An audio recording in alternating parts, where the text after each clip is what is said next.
Hey guys, well, okay, here we go. Oh, hey guys, welcome back to Vanellope's Corner. I guess it's time to read my book. I've been looking forward to this for quite a while, actually. This is hang on, let's actually just see if some people show up. I'm gonna give it a couple minutes, see if anybody actually shows up to the thing. And, I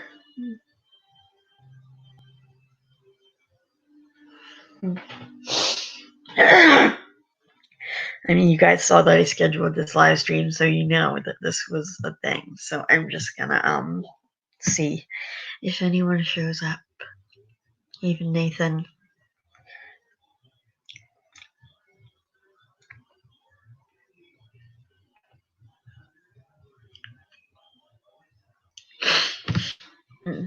It's not. My hair is in my face.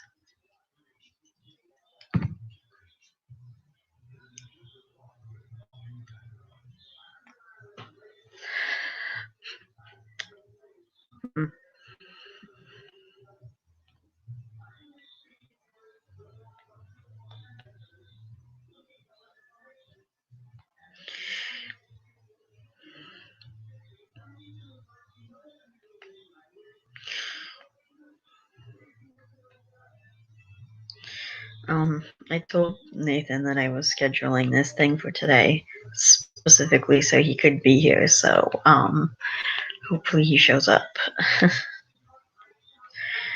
Oof.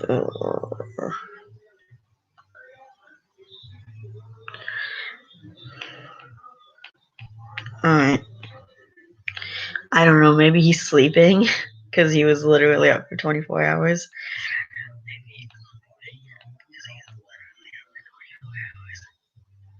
Like, he literally just did a 24-hour stream, and he must have been so tired after that. I'll give it a few more minutes and see if I don't know, see if anything happens, or if anyone shows up. Literally no one could show up, I don't know. But, give it a couple minutes. Mm. Mm.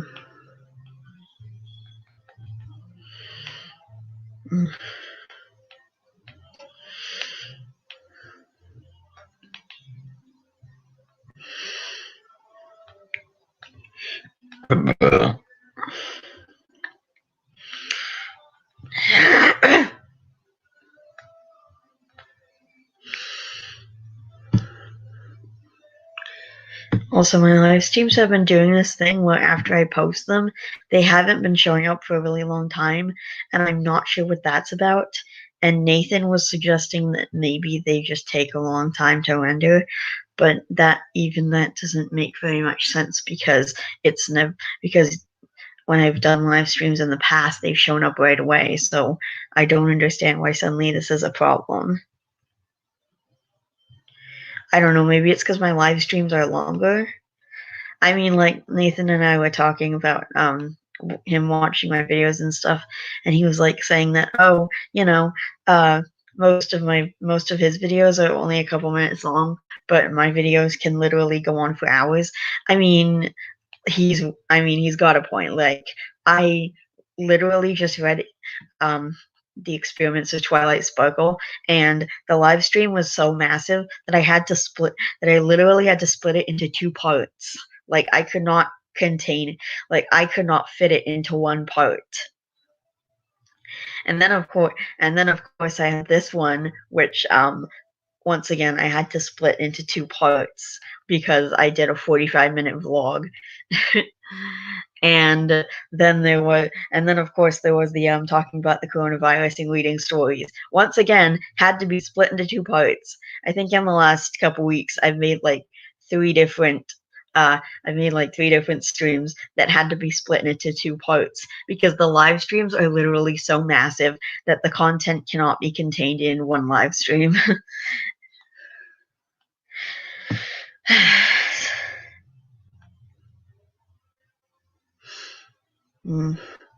I miss my dog.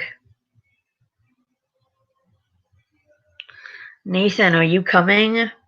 I told him the live stream would be today, and I scheduled the live stream, so it should have popped up in his notifications that I was live streaming today. Like, I scheduled it yesterday, and I made it so that it would be ready. And whenever he's getting ready to do a live stream and he schedules it, it pops up in my notifications, so it should be the same with his, right? Like, I literally scheduled the stream for today so that he could be here.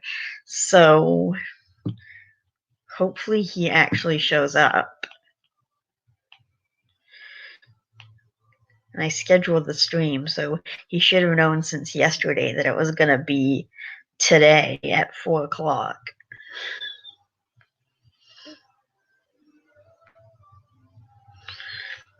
I literally scheduled it for today so that he could be here, so I'm going to give him a few more minutes. But also, I'm not waiting around for him forever to do the stream. Like, if he can't be here, I'm not going to wait. I already waited the day for this so that he could be here specifically. So, hopefully he shows up. But I think when it gets to around the 10-minute mark, I'm just going to start reading regardless of whether he's here or not, or regardless of whether anyone else has shown up. I don't know. Nathan's literally the only one who regularly watches my videos, and now that's not even happening because he's got his own videos to deal with, which I completely understand. Like, I don't want to make him feel bad because, he's dealing with his own videos and he's, watching other people's videos, and so he doesn't get a chance to come around as much. Like, I don't want to make him feel bad about it. I understand. I literally have one regular fan, and it's Nathan. So, I don't know. Maybe I'll get some new fans. I literally had one guy who commented on my readings creepy stories video. Yes, more stories. And when I told him that I had uploaded a story again, I did not get a reply from him. Even though on the video that he actually commented on, I replied to him, and then he replied back in like 5 minutes. So I don't know. I get fans and then they disappear, and it's just bizarre. Like, a long time ago, there was this girl who watched my videos for a while, and then for some reason she stopped. So I started commenting on her videos, and so I started commenting on her videos, asking me why she stopped watching my videos, and then we were emailing, and I asked her through email, and then we were emailing, and so I asked her through email, and she never responded to me, and that was the last I ever heard from her. Like, people will just suddenly stop watching my videos for no reason, and I don't get it. It's annoying as hell.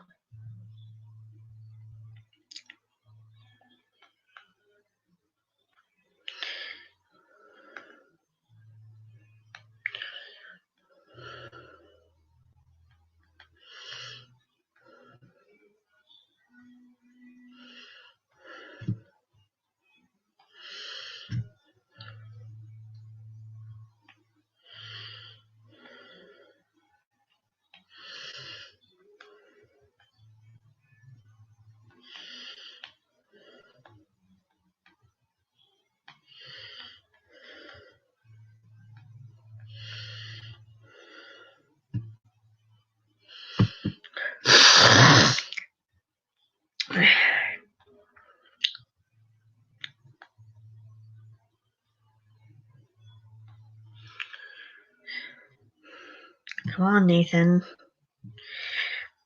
I literally waited on this stream so that you could be here, so please come. Alright.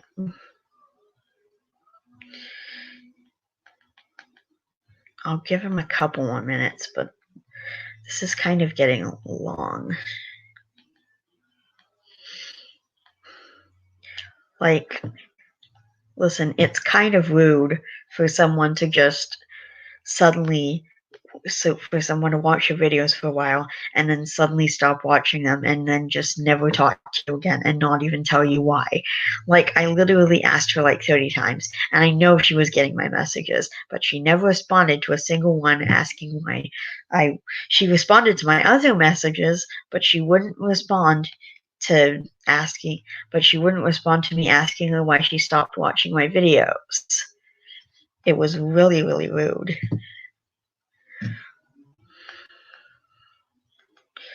Like, at least Nathan, like, I know I haven't been watching Nathan's videos, but listen, at least he understands why I'm not watching his videos. Like, I always think that I should tell him that I've just been busy or I've been sad or literally anything else, which is what's going on right now. I'm busy and I'm sad because my dog died, so. Yeah, speaking of dogs dying, it really like affected me yesterday. I had a full-blown meltdown, which hasn't happened in a really long time, so it was kind of a big deal. And then I just had a terrible night. And my mom actually said that she didn't know this was going to affect me so much, and I'm actually surprised at how much it's affecting me, even though I knew how much I loved him. Like, I mean, I don't understand. It's okay. Don't just.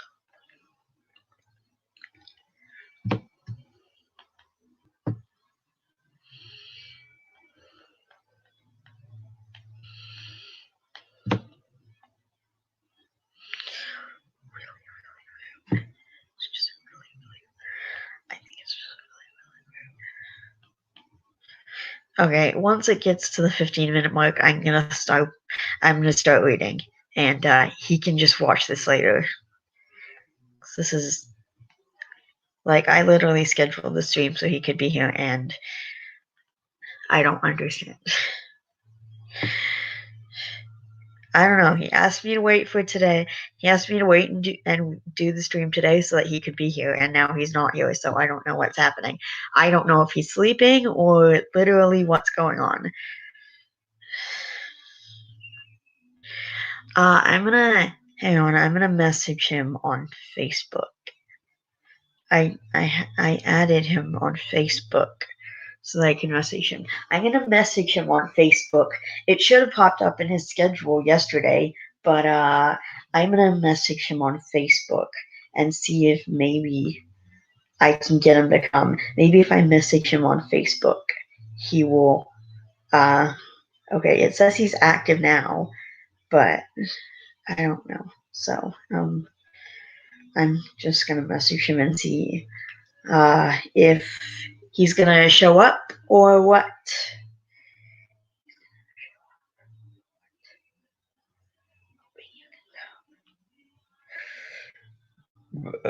Alright, I messaged him saying I'm streaming right now. Okay, I'm gonna see if I can message him on Facebook also. Or not on Facebook, on YouTube.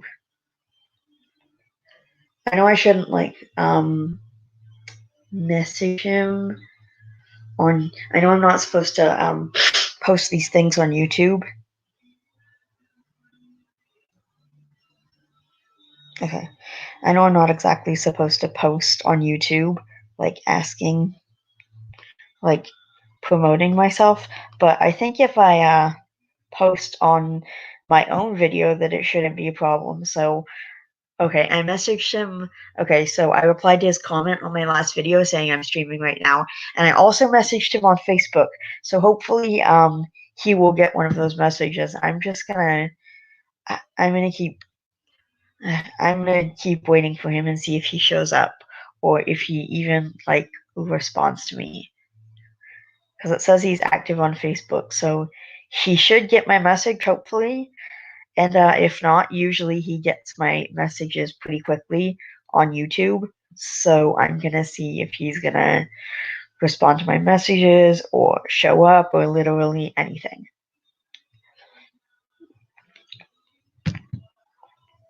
I mean, I don't think that he's sleeping. Oh my gosh. Yes. Hey, yo, hope he shows up. Yeah, hopefully. Oh my goodness, finally, man. I've been waiting for like 15 minutes for you. Uh, I literally scheduled this stream for today so that you could be here. Alright, I'm gonna start reading it now. Uh, alright, I'm glad you could be here. Alright, I'm gonna start reading now. Oh, alright. I've been wanting to do this for a while, so this is gonna be interesting. Okay.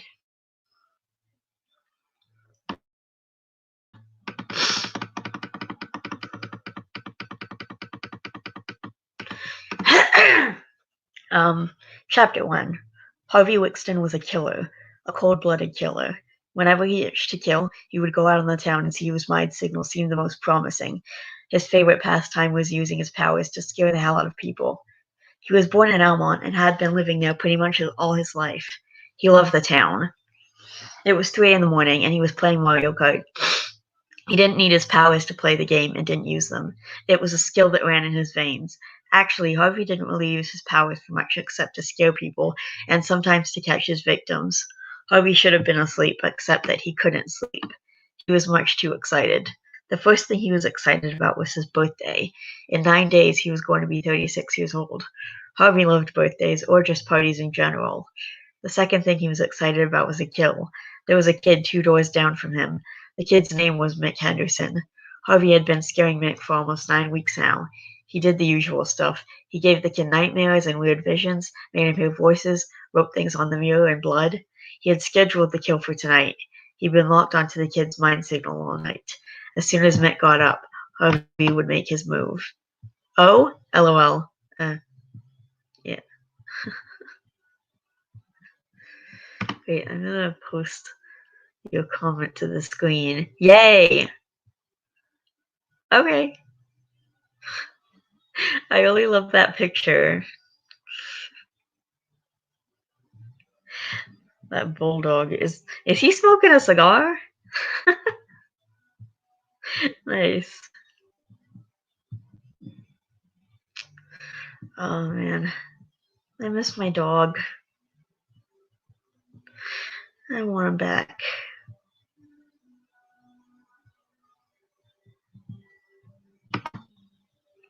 Hang on.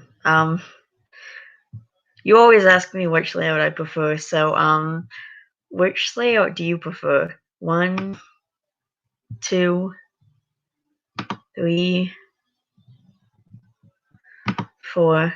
Sorry for the loss, that's okay. Posted you in the Discord. Thanks, I got it custom made. It's a blunt, lol. It'll be a hoodie design. That sounds awesome. Totally buy a sweater. I'll buy a hoodie. Sorry for the loss. Thanks. Yeah, it's really depressing. 3 or 4? Oh, alright. Cool. Yeah, it's been really hard. So, I mean, he's in a better place now. Like, he was really suffering right at the end. He was having a hard time and everything was bad, and now it's better. He's at peace.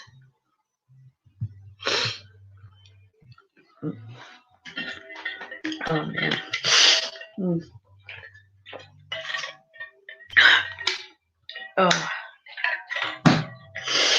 Oh. So I'm not going to be able to finish this whole book in one single live stream because, well, for one thing, it's not finished yet. I only posted the first half of chapter 54 out of 87. And also, there was way too much of it, so I'm not going to be able to read for that long. Even if I could make a live stream that long, which I'm not going to be able to, like, I can't read 54 chapters in one live stream. And some of them are, like, really long.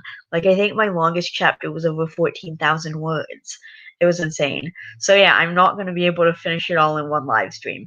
So this is just going to be the type of thing where I continue uploading, where I just upload continuously. It might be a live stream where I read as much as I can.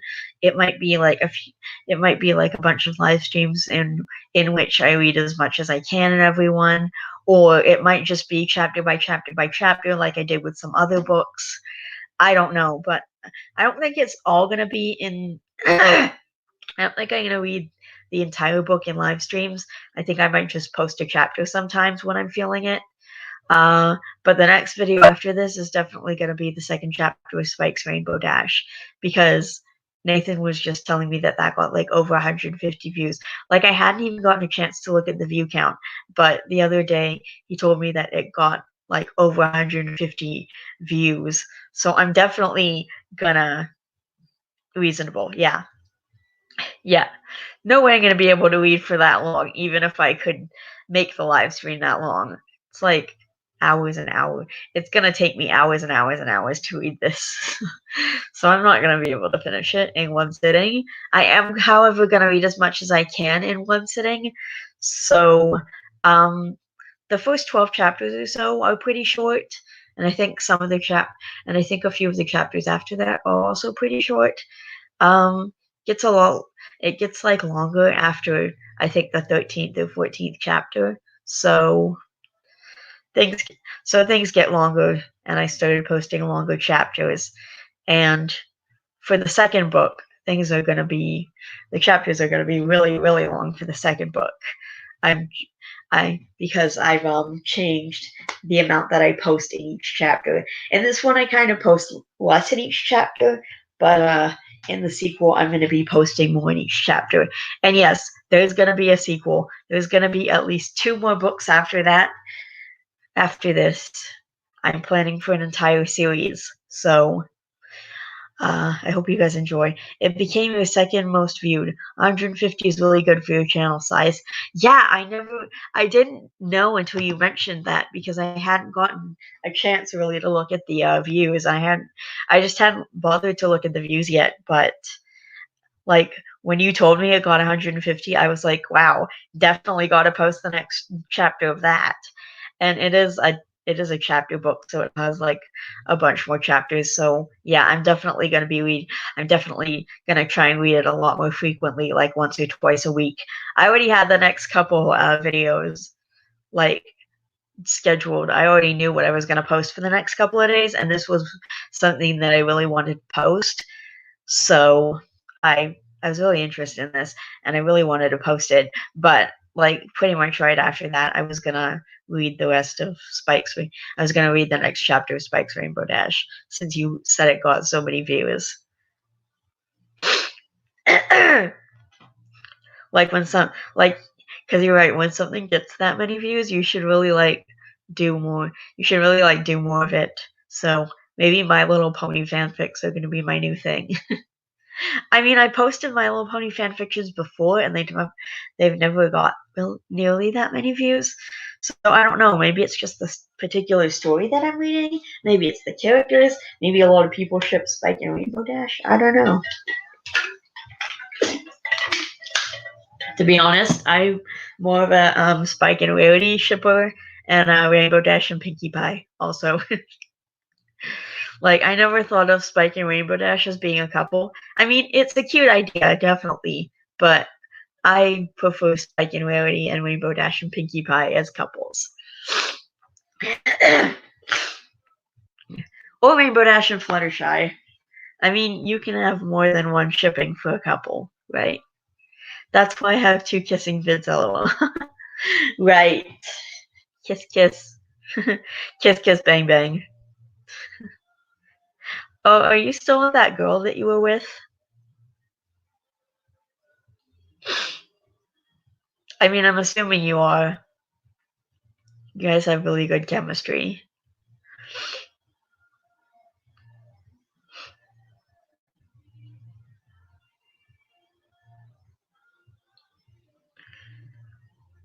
How's things going with you two?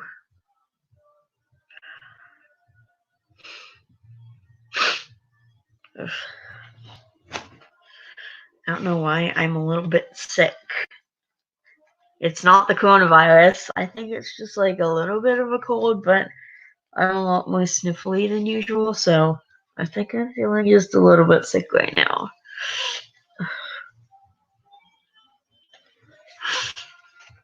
Yep, 2 years, 5 months, moving in with her at 18 and gonna vlog that. Oh, yeah, you're turning 18 in less than a year, right? Isn't your birthday in April? I don't remember 100%. Assumingly gonna get engaged soon after. At 18? I mean, listen, I have nothing against that. It's just a little fast, isn't it? I know that I couldn't get engaged at 15 in June. Oh, right, okay. Hey, my brother's birthday is in June. I'm not gonna judge you on the fact that you were getting married at 18. I just think it would be too soon for me. Well, we've been dating for 3 years fast. No, no, no, it's not. It's not about that. It's just about, like, you're pretty young at 18, and, you know, I know that I could never get engaged at 18. If you want to get engaged, you do you. And obviously, you really love your girlfriend. And I think that's really sweet. So, have fun. Do what you want. I'm not here to judge. I think your relationship is super cute. Almost 3 by then. Okay. Knock yourself out. Get engaged all you want. I just know that I could not get engaged that young because that would be too young for me. Maybe it's just because I have autism. I don't know. Maybe if I didn't have autism, I would be more inclined to get engaged earlier if I had someone that I really loved and cared about. But I don't even have a boyfriend right now. And I'm on a dating site, but I can't make dates with anyone because I'm stuck inside because of the coronavirus.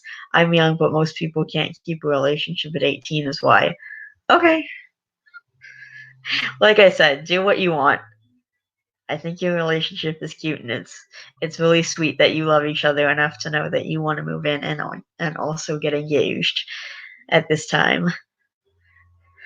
But like I literally can't make a date with anyone because I can't leave the house. So I can't have an actual date with anyone unless I wanted to do it over video. Maybe I could do it over video. I mean, I have Zoom now. Why don't I just do it over video? Okay, I'm gonna look into that, especially this long. Yeah. All right.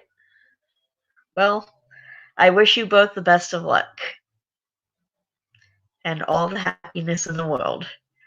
Happy wedding. Anyway,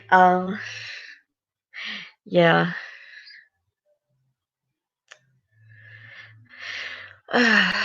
Man, I cannot hold a thought in my head.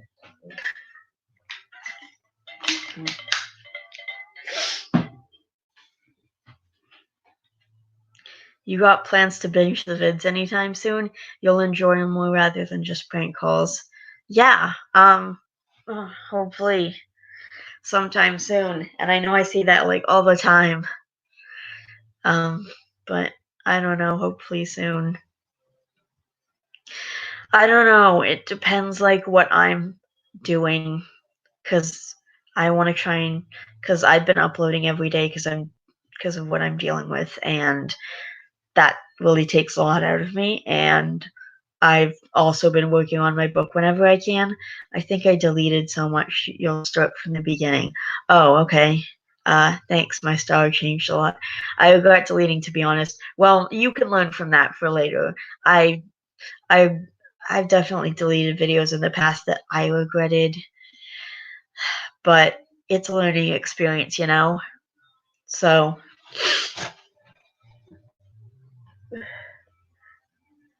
hopefully, you can do more that you're proud of, and instead just hello. Hi, Hannah. Hi. I'm assuming you came here from Nathan also. How's it going? You doing okay? There's now 2 viewers in the live stream. Okay, if we don't have 2 likes on this video, wait, how do I see the likes? Hey, Hannah, great to see you. Um, I'm not sure how to see the likes here, though. I don't know how to do this. Yep. LOL, going good. Yourself? I'm good.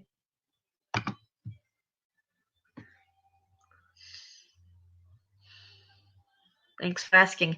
I mean, I'm sad because my dog died the other day, but, you know.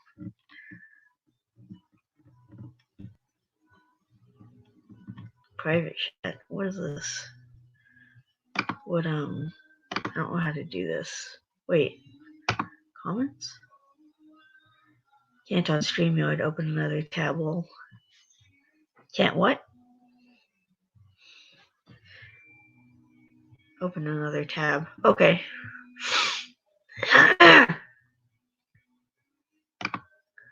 Oh. Oh, okay. I think I know what I have to do. Okay. Give me a second to figure it out.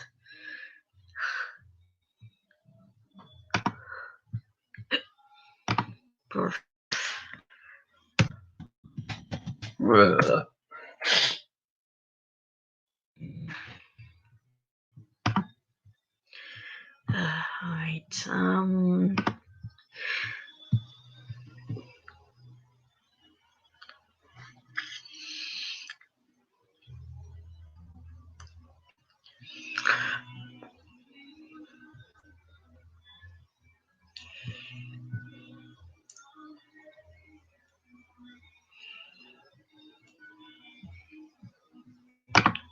give me a second to figure out to get to my video so that I can. If we don't have 2 likes in this video,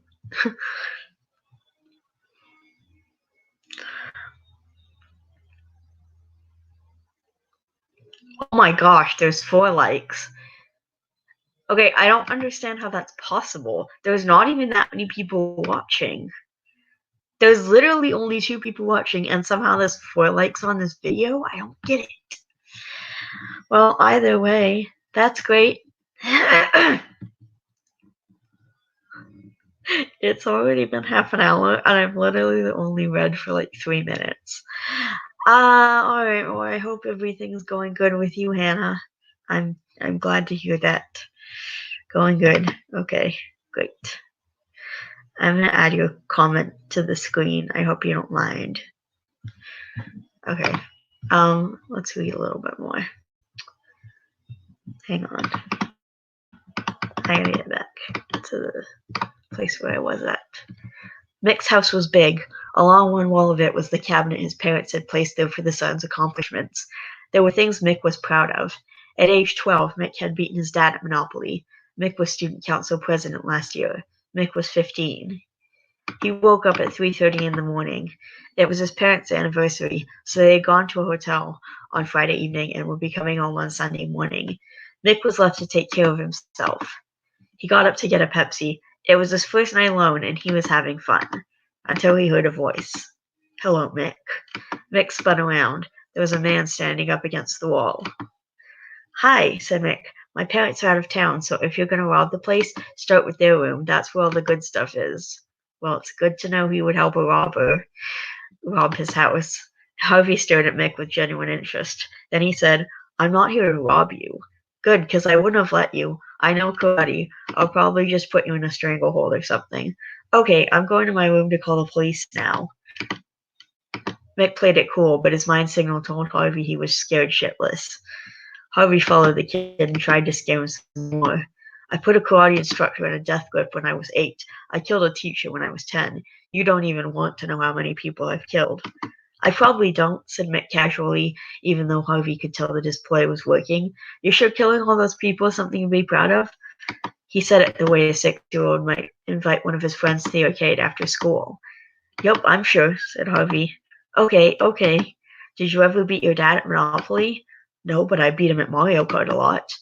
Well, have you mostly been killing people here in Almont? Mostly. Well, now we know where all those missing residents went to. I'll make sure to tell the police to come get you. Then he picked up the phone, but Harvey had already thought of that and disabled the phone lines. No signal, said Mick. Damn. Harvey chuckled. You're not telling the police anything. You didn't really think I'd let you turn me in, did you? Okay, my mom's music is really friggin' loud. This is annoying. Probs people from earlier. Oh. Where you can like the stream before it goes live? Interesting. My mom's music is really loud right now. I hope I don't get like okay, I hope I don't get in trouble. Like I hope I don't get copyrighted for, the music that's in the background. Oh man. By the way, I started watching your video where you read the entire Shrek script, and it's friggin' hilarious. Yeah. I did not know that you could like the video before you started, like before it went live. I thought you could only watch it when it went live. I can't really hear it. Can't hear what? You can't hear the live stream?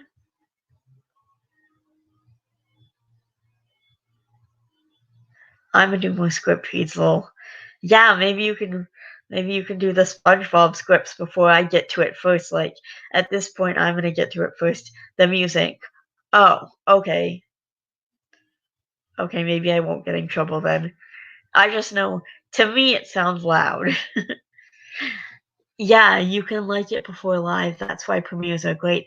Oh, okay. Well, as far as I know, I'm gonna be trying to do a live stream like every day at the same time. So like 4 o'clock. Like 4 o'clock.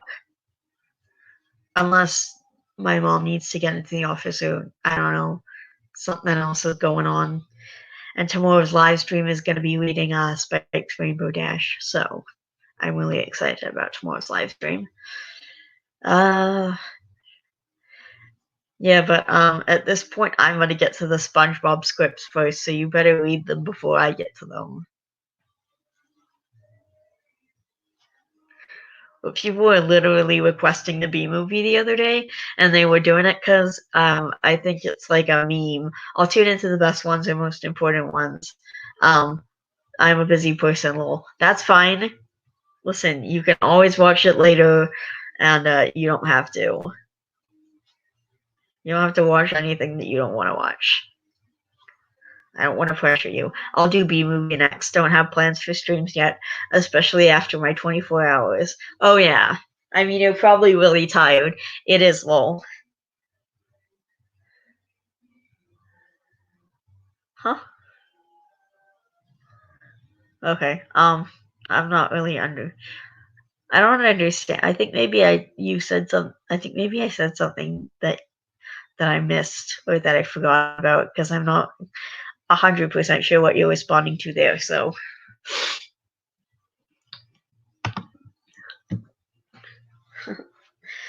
I really like that I can make comments pop up on the screen like this.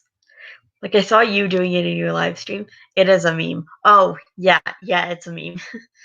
People read the B movie script all the time. Actually, it's really funny. One of my creepypasta readers just uploaded a video a couple weeks ago called The Horror Hears that I actually did this, where he literally reads the B movie script and that's it. It was hilarious. It is a meme. Yeah, it's a meme. Like, people go on and on about it.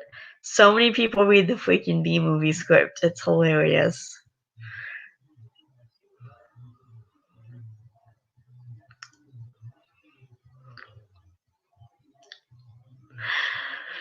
Oh boy. I'm really tired. I haven't watched the B movie in like 6 years. It's probably been like a year for me, maybe a little more. I watch it pretty regularly.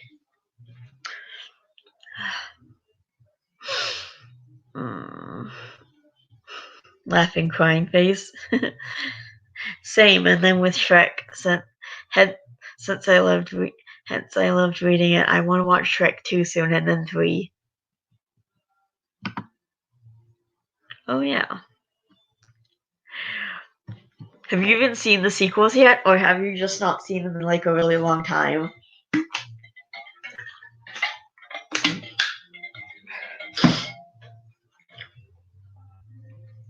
And there's a fourth one, by the way.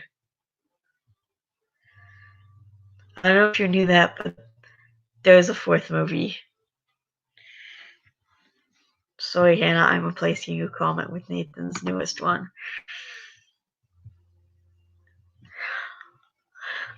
I'm trying to go back and forth between Nathan and Hannah's comments so that you guys both get equal amounts of time on the screen. Been so long. I watch the Shrek movies all the time. LOL. I love Shrek. The first one is definitely my favorite. I think the fourth one would have to be my second favorite. I forgot about that one. I didn't know until someone said it in the stream. Yeah, exactly. So it goes from my favorite to my least favorite. It goes first, fourth, second, third.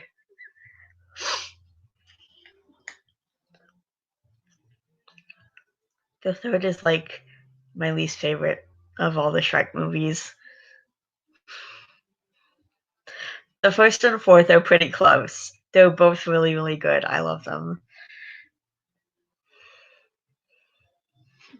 But the first Shrek came out at a time when like fairy tales were very one like they were it was kind of the same thing in fairy tales.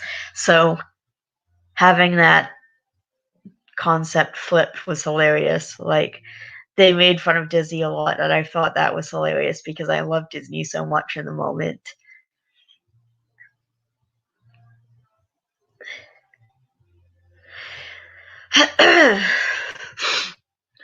By the way, Anna, I really like your profile picture.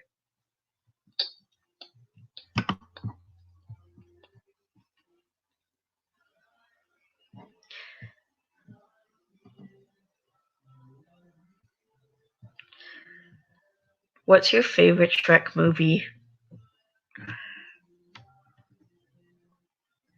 Okay, I'm gonna read a little more, and let me know what your favorite Shrek movie is. Harvey chuckled. You're not telling the police anything. You didn't really think I'd let you turn me in, did you? Who are you, anyways? Asked Mick. My name is Harvey Wixton. Harvey chuckled again. Do I detect a hint of fear? His voice turned dark. Maybe you're not as brave as you like to think you are. You're going to die tonight, Mick. I know you're scared, but don't worry. All my victims are scared of me. They should be, he said darkly. Mick had started crying now. Harvey had known he could make the kid show his true feelings if he kept going. Harvey knew how to make anyone sick to their stomachs. If they weren't scared of him, well, there were ways. Mick was really scared now, and Harvey was enjoying every minute of it. When his victims were full of fear, he was full of excitement. Leave me alone, Mick said in a barely audible voice. Certainly, said Harvey darkly, right after your heart stops beating. Then he started laughing. Mick ran for the door, but Harvey was faster. He pulled Mick down to the ground with him. As they went down, Mick pulled a tablecloth off the table nearest to him. He hoped to break the vase on top of it and alert the neighbors. Once again, Harvey was too quick. He caught the vase right before it hit the ground. Then Harvey tied Mick's hands behind his back. Mick tried to yell for help, but Harvey used his powers to mute the cry. Save your breath, he said. You'll need it. Mick tried to yell for help once again, and once again nothing came out. Shut up, growled Harvey. Everyone's trying to sleep. Let me go, cried Mick. Shh, said Harvey. Okay, it's okay. Mick remembered last week when he'd woken up screaming from a terrible nightmare, and his girlfriend had been there to comfort him. He remembered how much better he felt afterwards, but there was something about Harvey doing it that only made the situation scarier for Mick, which was, of course, Harvey's intention. Oh, thank you, says Hannah. Yeah, of course. I really like the colors and stuff. My favorite is also the first. Oh, definitely. The first is the best. Usually sequels I like worse than the original one. Although Shrek had two really good sequels and one subpar sequel, which I still kind of enjoy as like a guilty pleasure sort of thing. Like, I know it's stupid, but it's my guilty pleasure. But I'm always gonna love the first one no matter what. I can't help it because it came out at a time when it flipped fairy tales on their heads. And I was super into Disney when I was a kid, so seeing that concept flipped on its head was awesome. Nathan, what's your favorite one? Are you gonna tell me?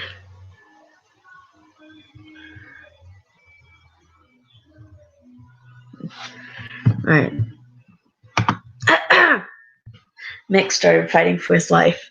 Shh, it's okay. Okay, just relax. Finally, Mick stopped trying to fight and accepted whatever was coming. He just started crying. He tried not to show Harvey how scared he really was, even though he already knew. Okay, said Harvey. There we go. That's it. Shh, that's a good boy. Harvey took him to the curb where his car was parked. He put Mick in the back of the car, then got in the front. He turned on the radio and started singing along to the Beatles. Mick looked around. The streets were deserted. There was nobody to call out to. He felt helpless. Harvey opened the window, still singing, When I'm 64. Mick heard a dog bark, and he thought he heard someone yell something in Russian. This was all a nightmare, thought Mick. It's all just a nightmare. That's what a lot of people think, said Harvey suddenly. Huh? Said Mick, looking up, disturbed from his thoughts. Harvey didn't say anything for a minute. He was fiddling with something in his lap. Then he put a Bluetooth on his ear. Oops. Damn it. A lot of people think it's just a nightmare, Harvey repeated. But they're wrong. It's how things work. You live, you die. Everybody dies eventually. Even I'm going to die. But not tonight. Tonight it's your turn. When I'm 64 ended and replay started. How did you know what I was thinking? Asked Mick as the tears continued to roll down his cheeks. I can read people's minds. It's a very useful skill. Let me tell you, you're not the first of my victims to think this is a nightmare. In fact, a lot of my victims think this is a nightmare. Until the pain starts, that is. Pain? Asked Mick in a scared voice. What pain? You'll see, said Harvey. Where are we going, anyway? Asked Mick. Somewhere where nobody can hear you scream, said Harvey, then laughed. Mick started to panic again, but there was nothing he could do. So instead he said, Why me? I haven't done anything to you. I know. Mick didn't say anything else. He just watched helplessly as Harvey answered his Bluetooth. Yeah, after a few movies, usually it feels kind of dragged on. Oh my gosh. Okay, the worst has to be the Ice Age sequels. Like, they get worse and worse with each sequel. Like, I actually enjoyed the first movie. And I thought the second and third movies were decent too. But after that, it gets bad. And it's incredibly shitty. And it sucks like like the fifth one is definitely the worst. It's so terrible. Like Ice Age just is so done by this point, and I heard they're planning on making another one.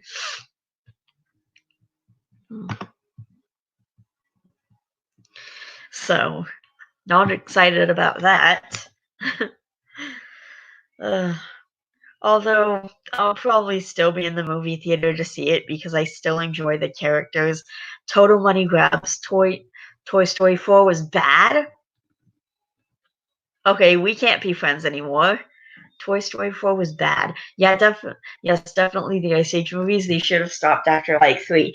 3 was the perfect number because after 3, because okay, the first movie was about them delivering a baby back to the humans, and then there was this like subplot of Manny wanting his family because his family like died or something, and the Ice Age baby looks dumb. Yeah, there's been a shit ton of memes about the Ice Age baby. But the Ice Age baby looks really creepy. But literally I say literally there was this subplot about Manny wanting his family back because his family died. And then after the third movie, he has a family. He has he has a wife. And in the third one, he has a baby daughter, and that's it. That should have been it. That would have been a good wrap up. Toy Story 4 was bad. I can't believe you said that.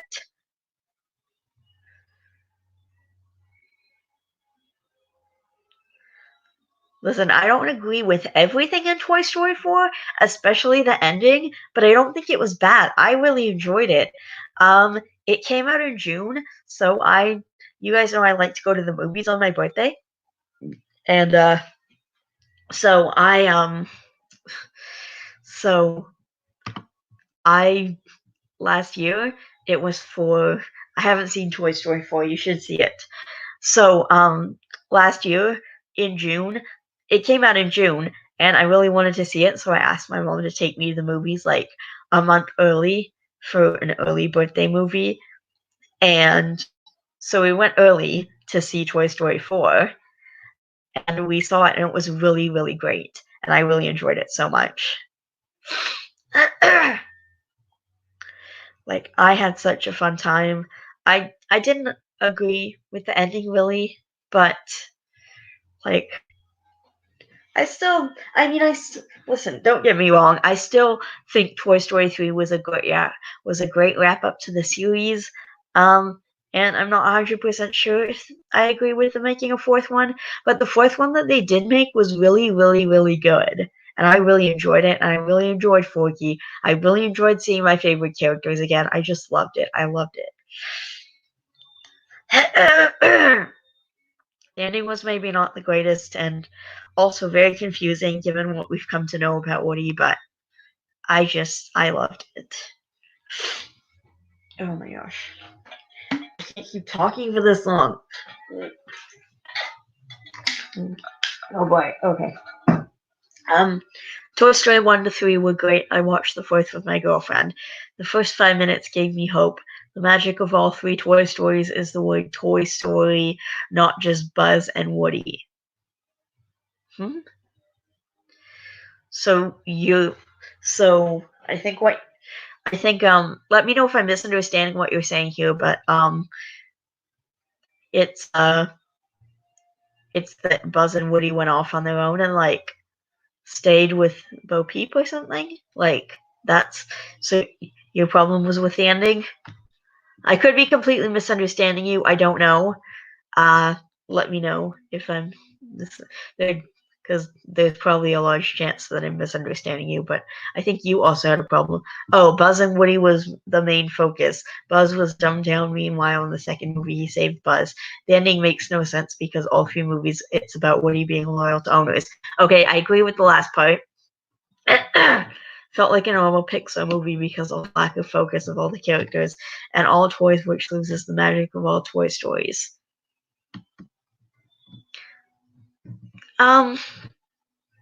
I disagree. Buzz and Woody were kind of the main focus in the first movie, and that turned out really, really great. I agree with you that the ending makes no sense because in the first three movies, it was about Woody being loyal to the owners. It also pisses me off the way the third movie ends with Andy giving Woody to the little girl. I can't remember her name. Bonnie. He gives Woody to Bonnie with. He was like very hesitant to give him over at first, and he was still reluctant to give him over, but he reluctantly handed him over with making sure that she knew how important he was and that she would take care of him, and then she doesn't take care of him. Like, okay, I get that she's 4, but knowing how much Woody meant to this boy she looks up to and is friends with, it feels like really shitty when she starts abandoning Woody. Like, it makes me really upset when she stops playing with Woody, but also Hammy, Slinky, etc. had more of a role. Toy Story 3 was a perfect ending. Like, it just pisses me off so much how. Yeah, I guess you're right. It just pisses me off so much how she stops playing with Woody, even though it's so important. Even though she knew how important he was to some. Okay, my camera just turned off. What's happening? Oh gosh, here we go. Okay, hang on. Sorry, guys. My stupid webcam is off. Okay, there we go. Yes, it's working. Okay, thank God. Okay, anyway, she just stops playing with him, like she stops caring, and it hasn't even been a year. And she just stops playing with him, even though she knows how important he is to Andy, and how reluctant he was to hand him over, and how important she was to him in the first movie. I don't believe for a second the beginning of the movie, but that she would stop playing with him. I agree with the whole abandoning Woody was stupid. More ways than Toy Story 4 was dumb. Either way, okay, regardless of that, regardless of the couple of complaints I have that I really hold against the movie, I still loved it. I love the new characters, and I loved seeing Bo Peep again and getting some wrap up about that. And even though I acknowledge the ending doesn't really make sense, I still kind of enjoyed it. I enjoyed the romanticism of it. What can I say? I'm a sucker for romance. And Woody and Bo Peep's the relationship in the first two movies was pretty cute. The character Sporky was fun though. His name is Forky. Lack of jokes as well, and not much adult jokes. I guess I would give you a dislike for you saying this. Just kidding. Fine, I'll dislike every single one of your videos then. uh, I disagree that Toy Story 1 was only about Buzz and Woody. The Army Men and many others had a fairly good role.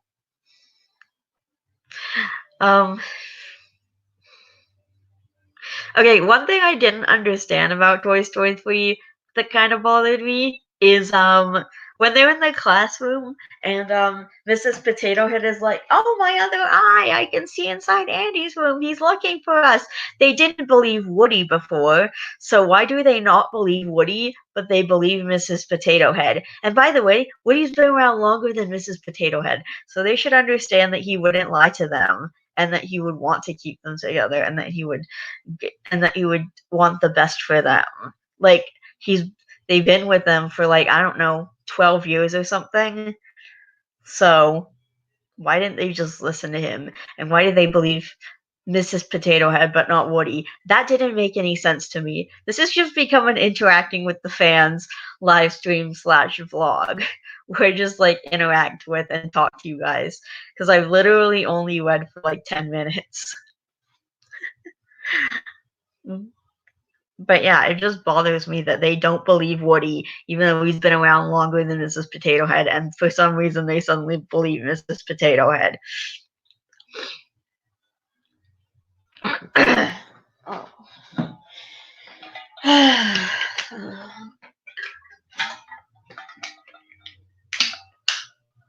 Oof. Stubbornness and quick realization of being wrong soon after. I guess. I guess what you're saying makes sense.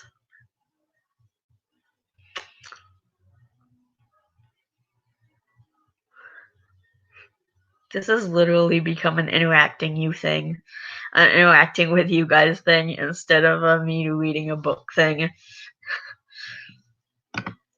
Did you ever watch the Toy Story shorts? They're like 30 minutes. I think I saw one or two of them.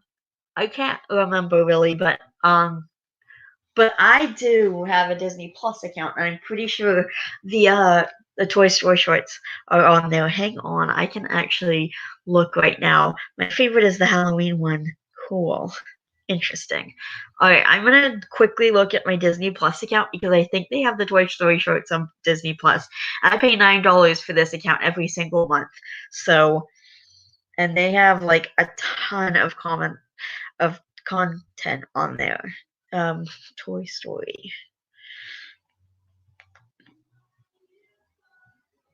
Holy crap. Oh my gosh, they do have all four of the They do have all four of the movies actually. Okay, there's they don't have the shorts, I don't think. Um, okay, they have this thing called Toy Story Tunes. I'm not sure if that's the same thing, but they're only like 7 or 9 minutes. Okay, one is 7 minutes, one is 6 minutes, and one is 9 minutes. I don't think that's the thing that you're talking about. My favorite is the Halloween one. I got Disney Plus and Netflix because my girl loves movies and stuff. Well, actually, when I moved out, my mom kept on paying for the Netflix because she was already paying that small amount of money per month, and it's like nothing to her. And I actually got started on Netflix when my uncle Mike bought me a Netflix subscription for 6 months, like many years ago, and he got it for me for Christmas because he knew I love movies and shows. Just looked it up, not the ones I'm talking about. Yeah, I figured. But anyway, I so he bought me the Netflix subscription for 6 months, and then he said if we really liked it, he would get me another 6 month subscription.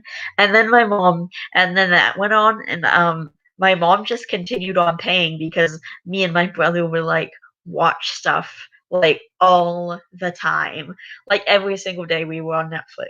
So my mom just kept on paying for it and paying for it and paying for it, and then we moved out, and she continued and then we moved in August, and she continued and she offered to continue to pay for it, which is really nice of her because she knows how often that me and my brother use it. So I thought it was really awesome of her to continue to pay for it for us so that we could continue to use it. And she also paid for extra screens so that we could use it at the same time without it being a problem. Like, it's a whole thing. But I'm so glad that I got Netflix in my life. And I think in November, I started paying for a Disney Plus account. I started with a 7-day free trial subscription, but then I found out that they had all 30 seasons of The Simpsons, and I was like, oh, I I'm watching that. So I ended up just sticking around and like paying the $9. I was like, you know what? It's only $9 a month. I'm gonna pay for it. And then I ended up paying for it. And then I just ended up continuing to pay for it. And now it's been like 7 months and I'm still paying for it. Actually, that should be coming around soon. I started paying for it about the end of the month, so it should be coming around in a couple of days.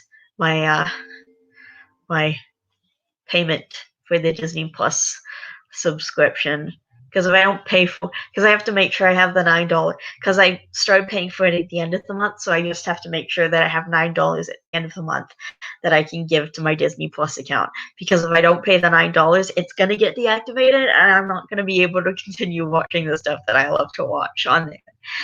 Also, they have a movie that just came out. I don't know if you guys heard of Disney and Pixar's Onward,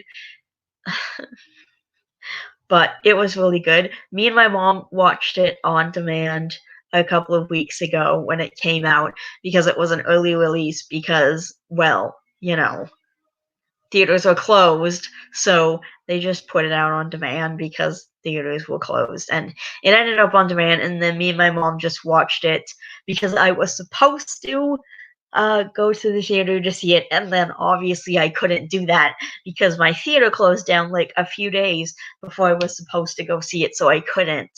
So they ended up putting it on Disney Plus and also on demand. Unfortunately, me and my mom don't have a way to access Disney Plus on our TV, and we don't have a thing.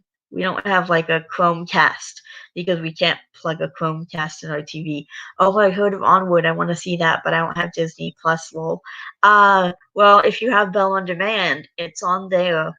I'll have to watch. It was really good. I thought it was really good. It also made me kind of sad because it was about their awesome relationship with their dad, and also their awesome relationship with and also the awesome brother relationship. And I don't have either of those because my dad left and I haven't seen him in like 10 years, and my brother and I are not in speaking terms. So my relationship with both my dad and my brother are shit. But I mean, I guess it could be worse. At least my brother's still around. Actually, I got a lot of extra money, and one of the things I got was a tax return because of the coronavirus. So I got like almost $300 in a tax return, and I bought him $100 worth of PS Plus gift cards for his birthday since I had money on hand.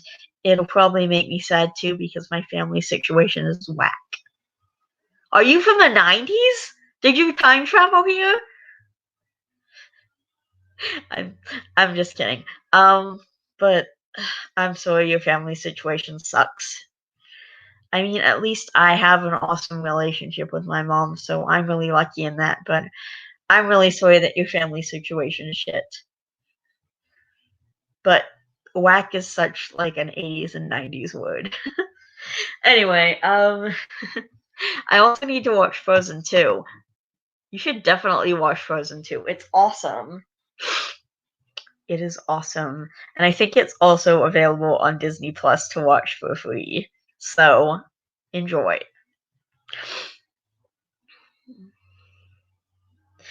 I mean, it wasn't better than Inside Out, but I think it was the only original thing that Disney has put out since Coco, and that was in 2017. And up till then, it's just been Pixar's been doing sequels like Frozen 2 and Toy Story 4, and then and uh, there's been the live action remakes, and that's basically been it. So Onward is like the first original thing in a long time. It's ridiculous.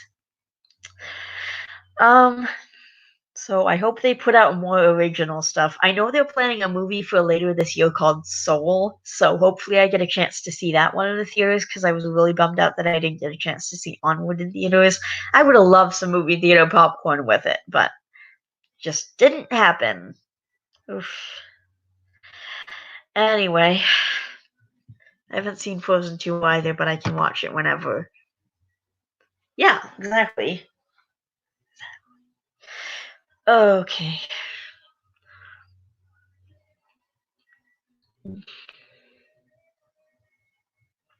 I think Frozen 2 is also on Bell on Demand. So if you guys have Bell on Demand, you can watch it that way.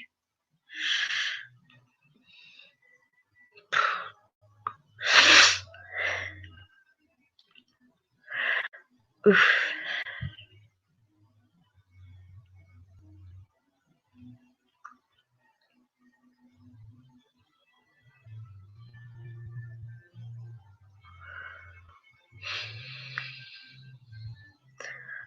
What's your favorite Disney Pixar movie? Mine is Inside Out. Wait.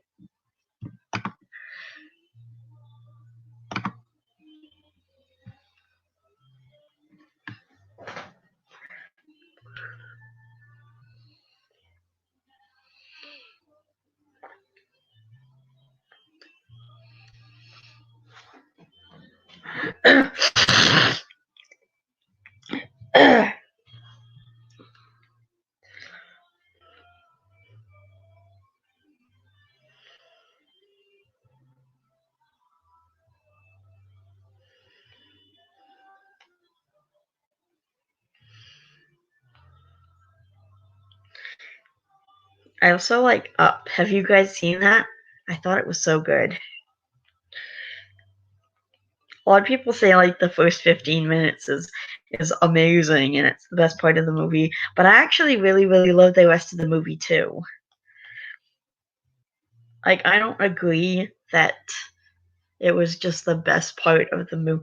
That I don't 100% agree with the fact that the first 12 minutes were the best part of the movie. I think they were pretty awesome and it was beautiful and I loved it and I cried.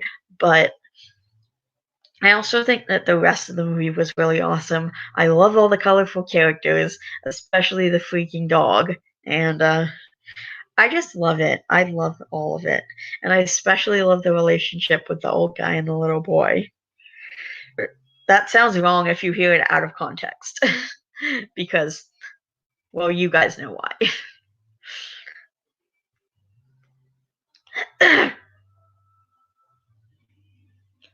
Toy Story 301, if Disney Pixar counts. For me, it does. It's still a part of the Disney Studios. I mean, I guess if you wanted to go all the way, you could say that like Fox and Marvel and stuff are also a part of the Disney Studios. I don't go that far. I just consider it in Disney, Disney Pixar, and regular Disney.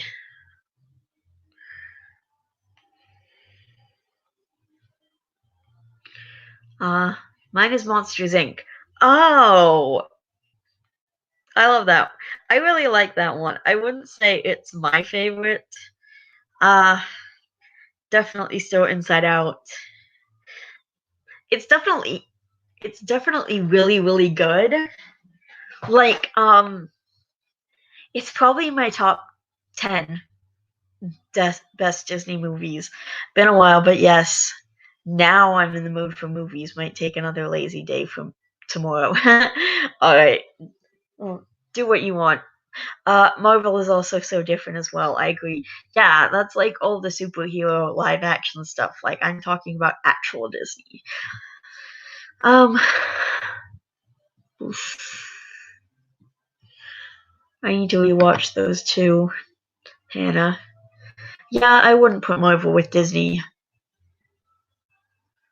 I mean, listen, it's definitely a part of Disney, as in Disney bought it and owns it, but I wouldn't say it's part of Disney like it's a Disney studio for me, particularly.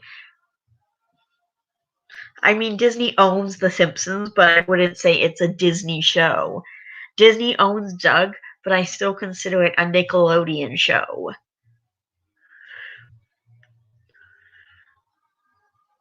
I'm actually kind of mad that Disney bought Doug from Nick. I haven't seen it, and they do have it on Disney Plus, but they only have the seasons that Disney. They only have the seasons that are available after Disney bought it. And I wanted to see the whole show. Like I wanted to see it from the beginning. So I can't see it from the beginning on Disney Plus because they only have the seasons after Disney bought it. Why can't they put the before seasons also? I want to see it when it was with Nickelodeon. It was one of those 90s shows. I want to see it. Did you not know Disney bought Doug? Yeah, I prefer Marvel over like everything. LOL. I have an obsession with superheroes. Did you not know Disney bought Doug? No, I didn't. No, I didn't know. Um, I didn't know until I saw it on Disney, and then I ended up googling it because I was curious, and it says that they bought Doug. So I didn't know that that was a thing. I'm gonna head off and watch The Office with my parents. Wait, you're leaving? No, I was saying I had no clue, lol. Oh, okay. Did not know. Oh, did not know Disney bought Doug. Okay, got it.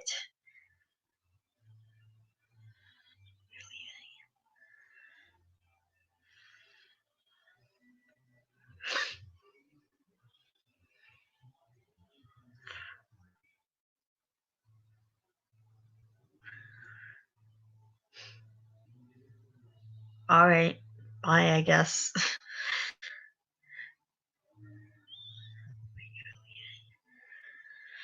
Ugh. All right.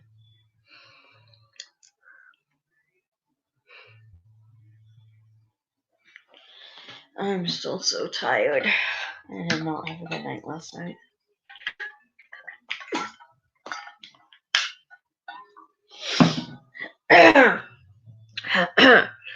Nathan, did you leave? Damn it. I did this stream for you. Alright. Bye.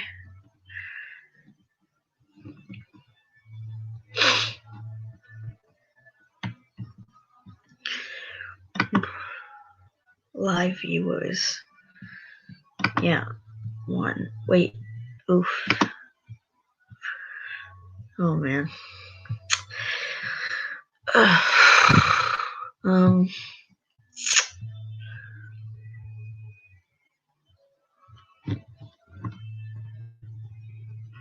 Damn it. Stop. stop. Why is my camera? Okay, here we go. I gotta go in like 20 minutes to eat dinner, but I still got time. Oh, okay. So you are the viewer that's left in the stream. I was hoping that Nathan would stay, but alright. I guess I'm gonna at least try and finish this chapter because it's already been an hour and 15 minutes. This just turned into a stream where I was interacting with you guys and then reading hardly anything. I gotta go in like 20 minutes to eat dinner. Alright. So I guess I got like 20 minutes left. So I'll try and at least finish the chapter that I was reading. What are you having for dinner? I'm always curious about the kind of food that people like.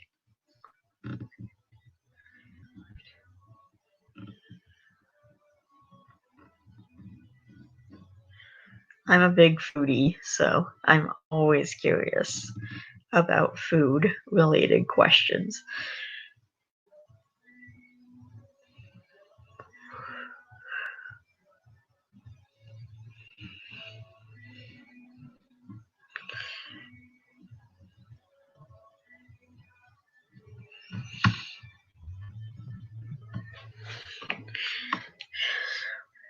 So I basically just ended up interacting with you guys. I'm still going to try and finish the chapter that I was right in the middle of, but I think that might be it for this live stream. I literally can't even. I might.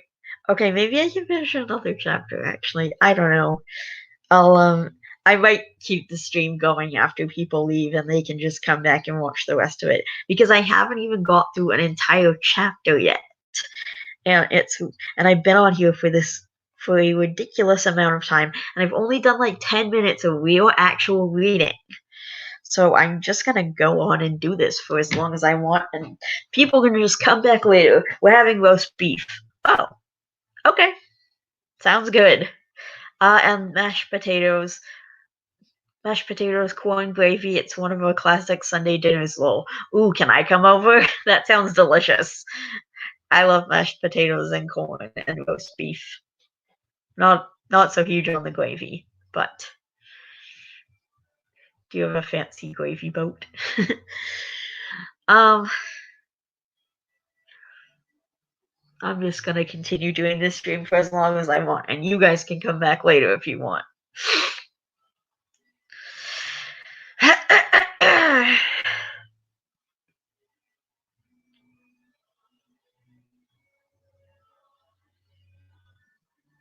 I would love to come by and eat food with you guys. That sounds really good. I had soup for lunch.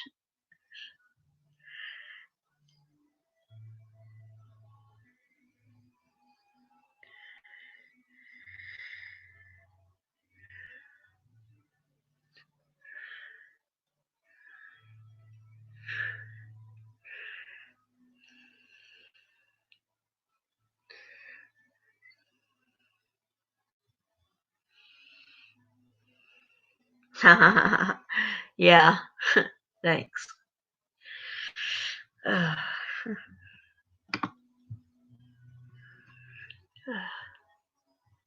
Anyway, soup's on. Oof. Oh my gosh. Mm. Mm. Mm.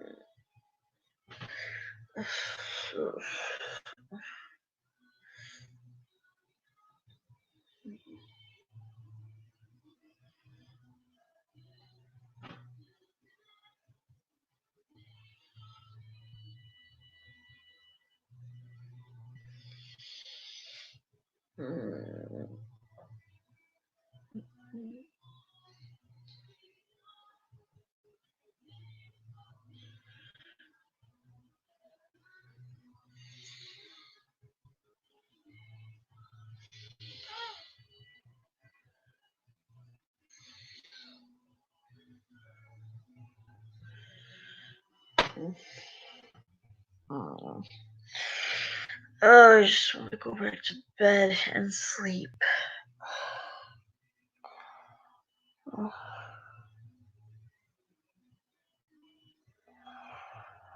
oh yeah.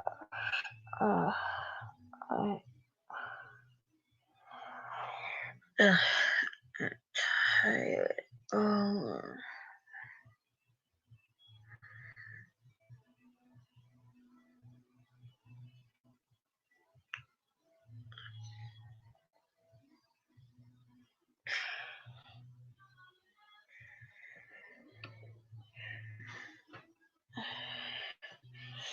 Oh my gosh, I almost forgot it's Praise and Worship Sunday. That's where the music is coming from.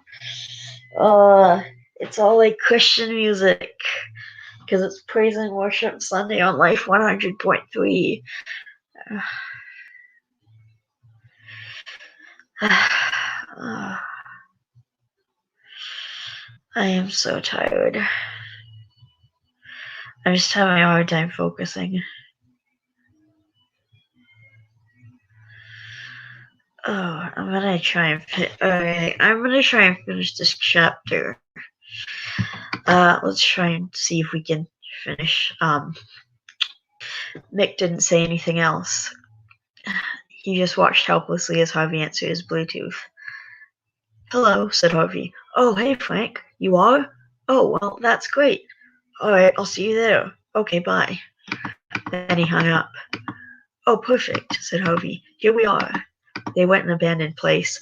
Mick wasn't really sure what the place was, but it looked like it used to be a corner store. Harvey took Mick inside. Mick looked around. The store, or whatever it once was covered in cobwebs from floor to ceiling. Everything of value seemed to have been removed. The place looked to have been almost empty for quite some time now. All that was left was a chair, a broom, a cash register that looked like it was from olden times, and a chocolate bar that was unopened. There was also a door that led to another part of the store, Mick thought, or maybe it was a fire exit. Almost everything had been removed from the store long ago. Whatever was left was completely valueless. To normal people, anyway, but not to Harvey. He tied Mick to the chair. Then he put down his bag. He had a black bag that he had bought from the car. Mick had been too scared to ask what was in it, but now he started wondering again, and his heart started pounding. Mick watched in horror as Harvey put some of his tools down on the floor. They looked like torture devices. Mick's heart was pounding like crazy, and then he started crying again. He was afraid of what his captor was going to do to him, which was, of course, exactly what Harvey wanted. He could tell he was really going to enjoy this. What are you going to do to me? Whispered Mick. Oh, don't worry, replied Harvey. I'm just going to have a little fun is all. Mick started struggling and fighting like crazy again. He screamed again, even though he knew it was hopeless. He started yelling at the top of his lungs. To his surprise, something actually came out. Mick screamed again. Help! He yelled. Somebody help me! Harvey chuckled darkly. You can scream all you want out here, he said. Nobody can hear you. Mick was crying. No, he whispered. No, don't do this. Shh, it's okay. There's nothing to be scared of. It's just pain. That's it. That's a good boy. Now close your eyes, Mick. Shh. Good boy, Mick. Okay, that's it. Now just count backwards from 3. No, whispered Mick. No. Harvey was genuinely surprised.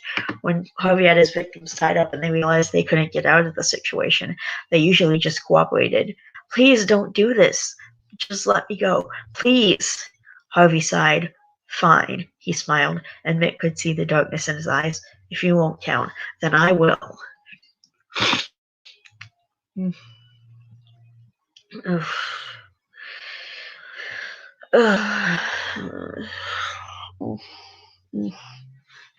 Give me a second. I just gotta see something here.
See, this is the thing about doing a live stream. With a regular video, I could just cut out all this crap.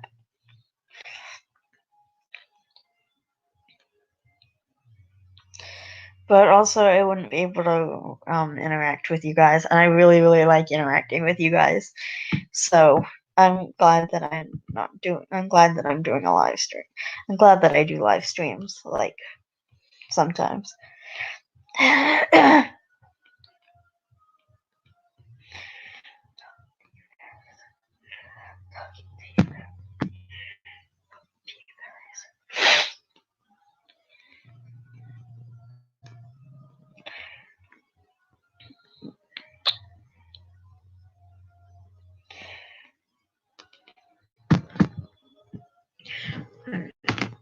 I need to just. My camera is so annoying.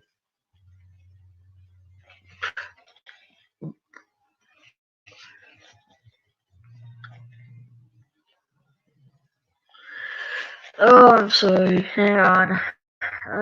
I will fix the camera so that you guys can see my face.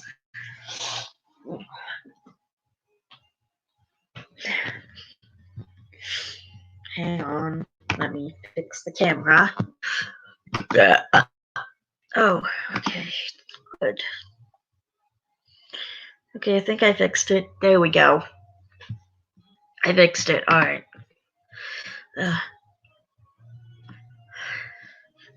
Mick started crying and screaming. Shh, said Harvey. Just close your eyes. Shh, it's just pain. Mick squeezed his eyes shut. Good boy. 3, 2, 1. There was a lot of screaming after that. Mick was crying and screaming, and Harvey was soothing him. Harvey was only soothing Mick because he knew it made the situation scarier for him. Oh, gosh. Several hours later, Harvey decided he'd had his fun with the kid, and it was time to kill him and go to bed. He reached back into his bag. Okay, Mick, he said. You're going to die now. Mick shook his head. Shh, said Harvey. Don't be scared. Just close your eyes, take a deep breath, and count backwards from 3. It'll be painful, but quick. Mick already had his eyes closed, so he took a deep breath. Shh, relax. That's it. That's a good boy. This is going to hurt. Mick counted backwards from 3. Nothing could have prepared Mick for what came next. The pain was excruciating. Mick screamed in agony as the spike was pressed into his head. Over his screaming, he could just hear Harvey chuckling to himself. The pain only lasted 30 to 60 seconds, but it was the most terrifying 30 to 60 seconds of Mick's life. And then it was over. That was it. Mick was dead. Harvey tried the doorknob to the back room. It was unlocked. Harvey opened the door with ease and peeked inside. A bathroom with a sink. Harvey turned on the water. Despite being deserted for such a long time, the place still had running water. Harvey rinsed his tools. Then he put them back in the bag. Harvey walked over and picked up the candy bar and the old cash register. Then he put his bag over one shoulder and put everything into the back seat of his car. Then he headed back inside. He had to do one more thing. He wrote a message on the wall in blood.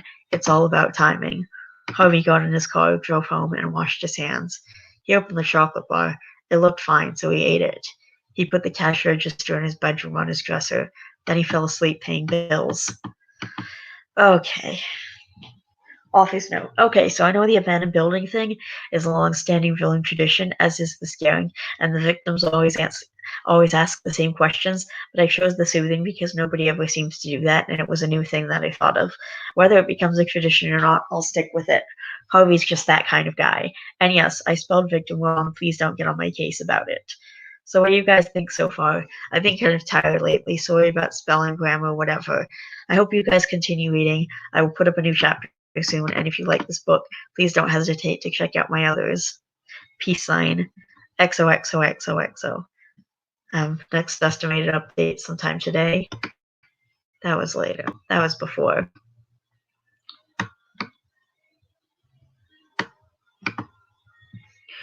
Boy. I hope you guys are enjoying this so far. There's 2 viewers. Who's the new viewer? Who's the second one? Who's here? It says there's 2 of you. Nathan? That you?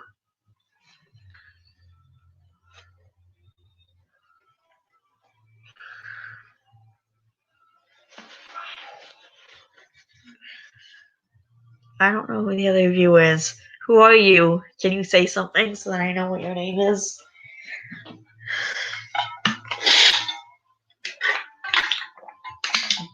It might just be one of those viewers who like pops in and says nothing and then leaves like 5 minutes later.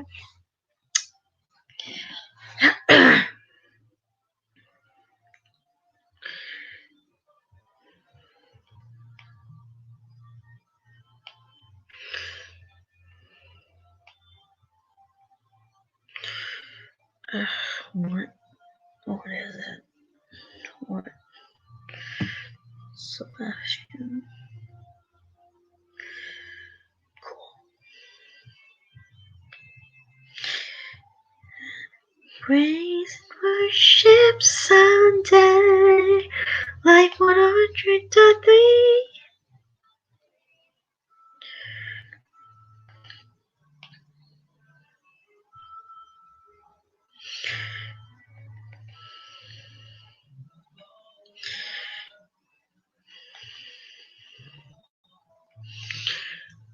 I don't know who the second is. Well, I know whoever they are, they're not saying anything.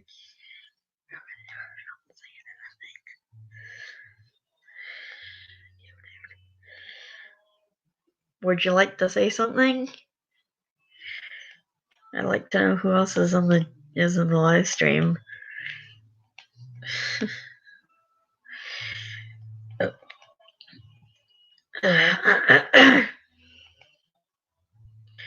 Or do you just watch silently?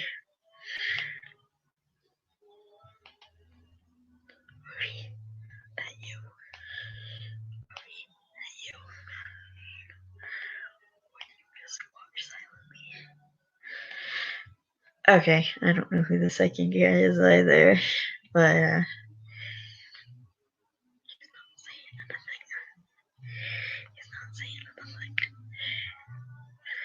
I think that the second person just watches silently.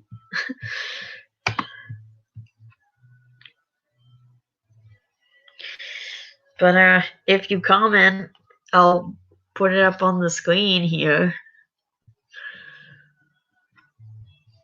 And whoever you are. And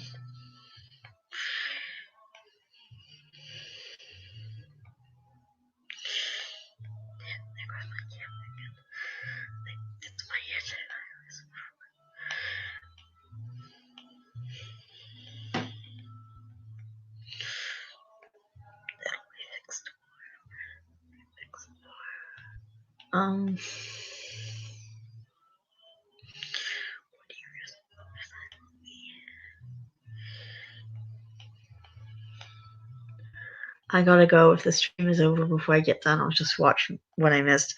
It was a pleasure talking to you. Yeah, this was fun. Thanks for stopping by. I'm probably gonna record for a couple more hours, so feel free to come back later. I always upload all my live streams after, so you can just watch what you missed if you want to later.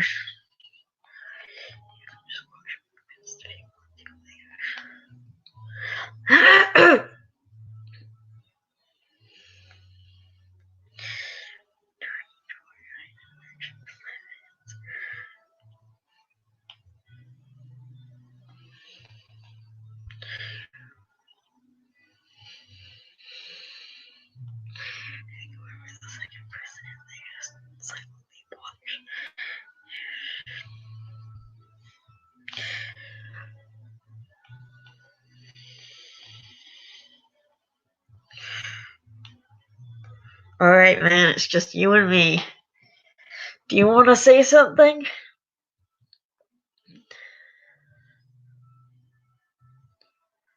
Or are you just going to silently watch me?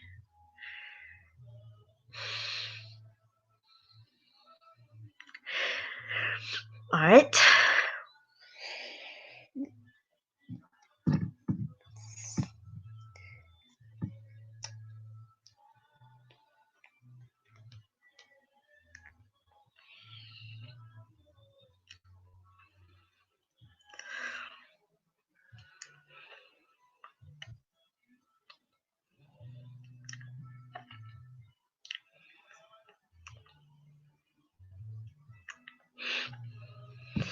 We're back down to 0. Alright.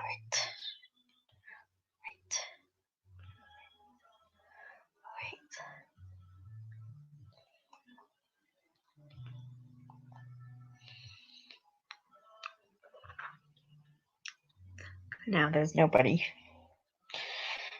Oh gosh.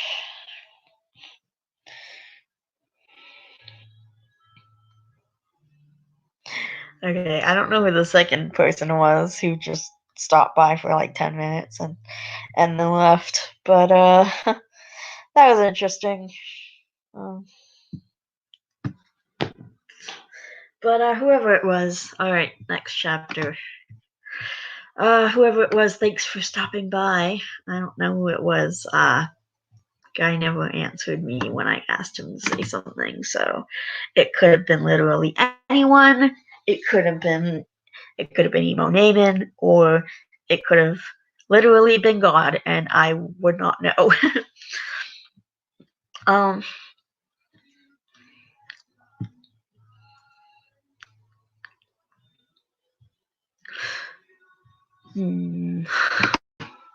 my camera is so obnoxious.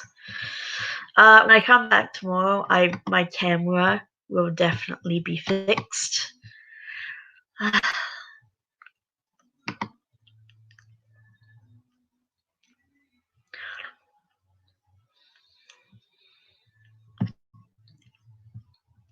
The camera will be fixed when I come back tomorrow, I swear. I have to clear the viruses off my computer to make it work properly. So I will fix it. I'll fix it right after this. Chapter 2, The Aftermath. When Harvey woke up, it was past noon. He opened the window in his bedroom. From there, he could see the Hendersons. Just as he'd thought, even hoped, there were a bunch of cop cars. Police and other people were gathered around the house. In the middle of it all were Mr. and Mrs. Henderson. Harvey chuckled and congratulated himself. All his hard work had paid off. It's all about timing, he muttered to himself. Then he went upstairs, changed, and walked over to the Hendersons. Hey, he said to one of the cops. What happened? What's going on? Henderson's kid's gone missing, the cop replied simply. Then he turned back to his work. Cooper! Cried a familiar voice. Frank was standing beside Harvey. Harvey was only Harvey Wixton to his victims. To everybody else, he was Cooper Branson. Nobody met Harvey Wixton and lived. Everybody knew Cooper, though. It was a small town. Everybody knew everybody, and everybody knew Cooper Branson. Frank and Tom were Cooper's best friends. Cooper was only Harvey's cover. If you met Harvey Wixton, you died. Geez, Frank, said Harvey, you don't have to deafen me. Sorry, Coop. There was maybe 2 seconds of silence. Then Frank said, Coop, you hear about what happened here last night? No, I have no idea what's going on. The Henderson's kid went missing. Nobody knows where he went. Did you see or hear anything suspicious last night? No, nothing. Wait, Mick Henderson? That's him. What would anybody want with that kid anyway? He never did anything to anybody. Although I could maybe understand if somebody wanted to hold him for ransom. His parents are supposed to be rich. Frank, if the Hendersons were rich, they wouldn't be living in a place like this. Well, that's just the perfect cover now, isn't it? Can you explain to me what exactly happened? Well, it was Mick's parents' anniversary, so they went away for a couple of nights to stay in a hotel. They left the kid to take care of himself. Right before they went to bed, they called him and he answered. Then when they woke up the next morning around 8 a.m., they called him again. He didn't answer, and his parents just assumed he hadn't woken up yet. After about half an hour, they called again. They started to get worried because he was always up by 8:15, no exceptions. They hung up and tried again and got a no service ring. They called the cops, then drove home really fast. They made it back in an hour and found this. Lights off, phone's dead, kid missing. I better go look around, said Harvey.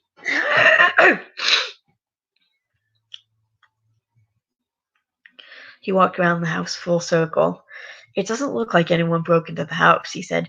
The kid didn't scream or cry because somebody would have heard him. I know I would have. You know what this means? This town isn't safe for decent people like us anymore. Oh, I'm sure we'll be fine. This will all blow over pretty soon. I don't think so. Hundreds of people are dying every year, and not of natural causes either. It looks like they were tortured to death or something. This is really messed up. There's already been 20 deaths this month. I gotta get out of here. Come on, Frank, take a chill pill. They'll catch this guy. But in his mind, he was thinking, no, they won't. It was almost 1 o'clock. Harvey wondered if he should even bother opening up the convenience store. The store was just part of his cover, of course, but he liked it. He was an entrepreneur, and it was just a single store. It wasn't a chain. He decided to open the store. That way he could make some money, and maybe he'd hear some more gossip about Nick's disappearance. He was right. After about 20 minutes after he opened the store, two women came in. He couldn't really tell what they were talking about until they came up to the counter to pay. "Good morning, ladies," he said. "Well, good for some people, not so good for others," said the woman on the right. "What's that supposed to mean?" said Harvey curiously.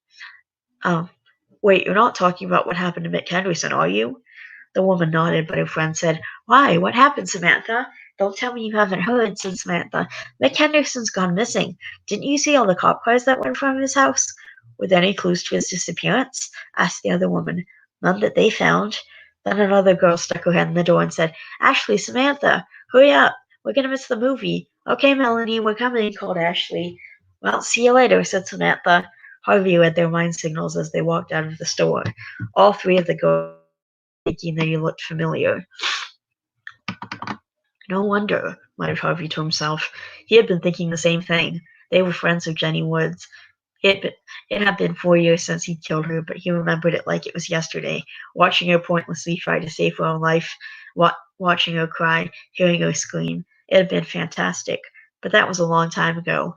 He thought about Mick last night, heard the screaming and the crying again. He smiled to himself as he replayed it in his head.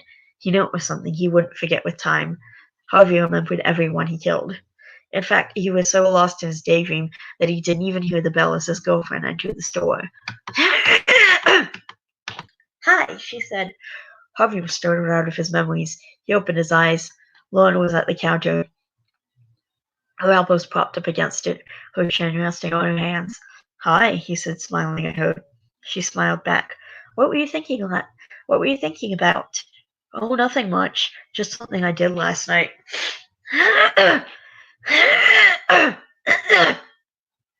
"And you had fun," guessed Lauren. "I saw you smiling."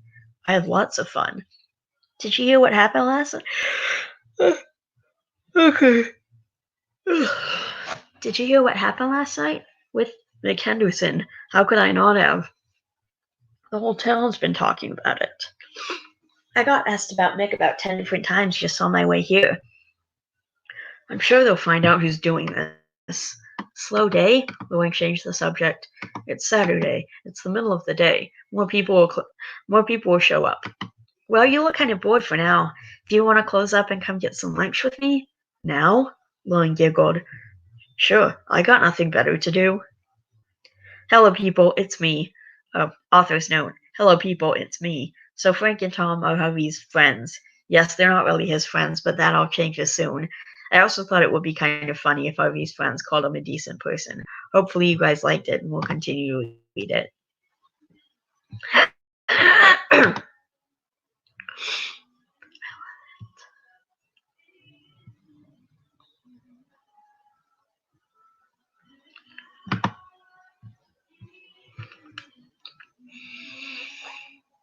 Chapter 3. The Date.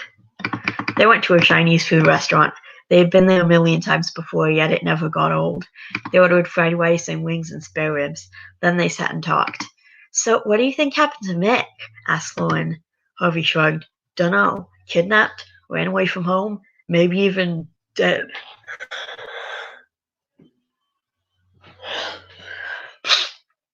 I'm scared, Cooper," said Lauren quietly. Harvey didn't say anything, mostly because he didn't know what to say. How do you tell a girl that you get your kicks from killing people and that you don't really love her because you're just using her to cover up your terrible crimes? Finally, he said, "Don't be. I'll protect you." There. That sounded right. It sounded like something Cooper would say instead of Harvey. Like most things in life, like most things in Cooper's life, Lauren was a nice change from his evil villain persona Harvey found. "I don't know. Maybe I should just go." "No, well, not yet. We still have to eat."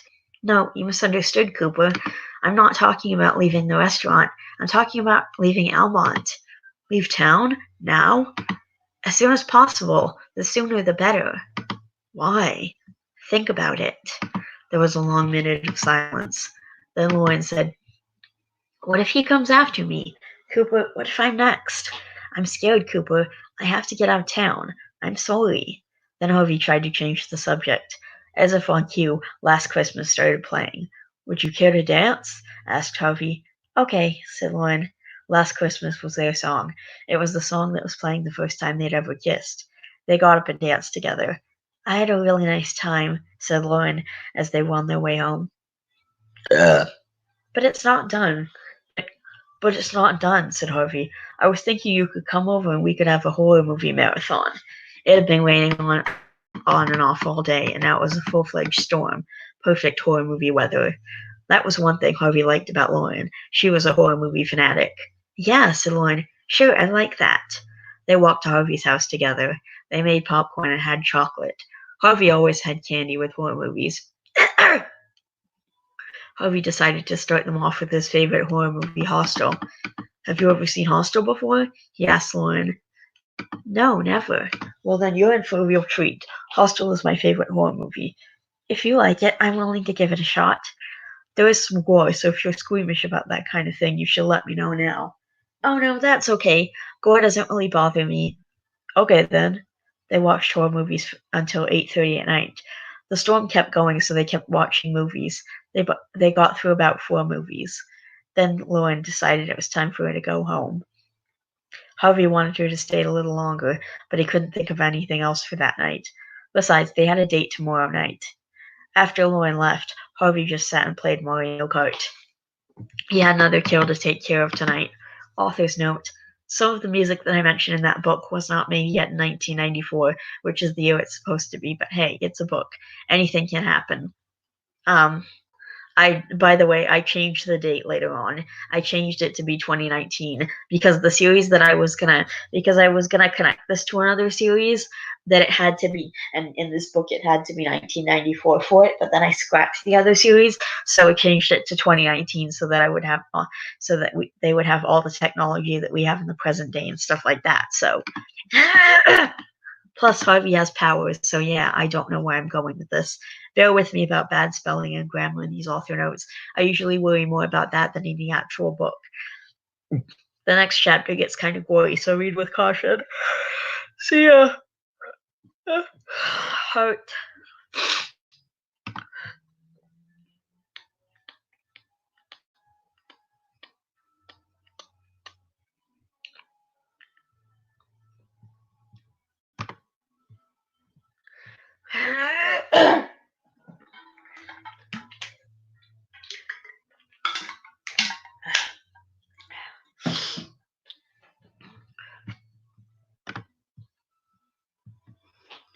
Chapter 4, Close Call. 16-year-old Claire Thompson lived in the heart of Ottawa with her parents. It was 11 o'clock on Saturday night, and her parents had gone out for dinner and a late movie, leaving Claire to take care of herself. Claire was still up watching Hostel. It was a little gory, but she liked the plot. Suddenly she heard a noise, so she paused the movie. She listened, but she didn't hear anything, so she just sat and watched the movie again. Then she heard another noise. She paused the movie again. Hello? She called. Is anyone there? Oh, hey, there you are. The light came on. Claire jumped at the voice, even though she recognized it. Jesus, Rick, she cried, then lowered her voice. What the hell?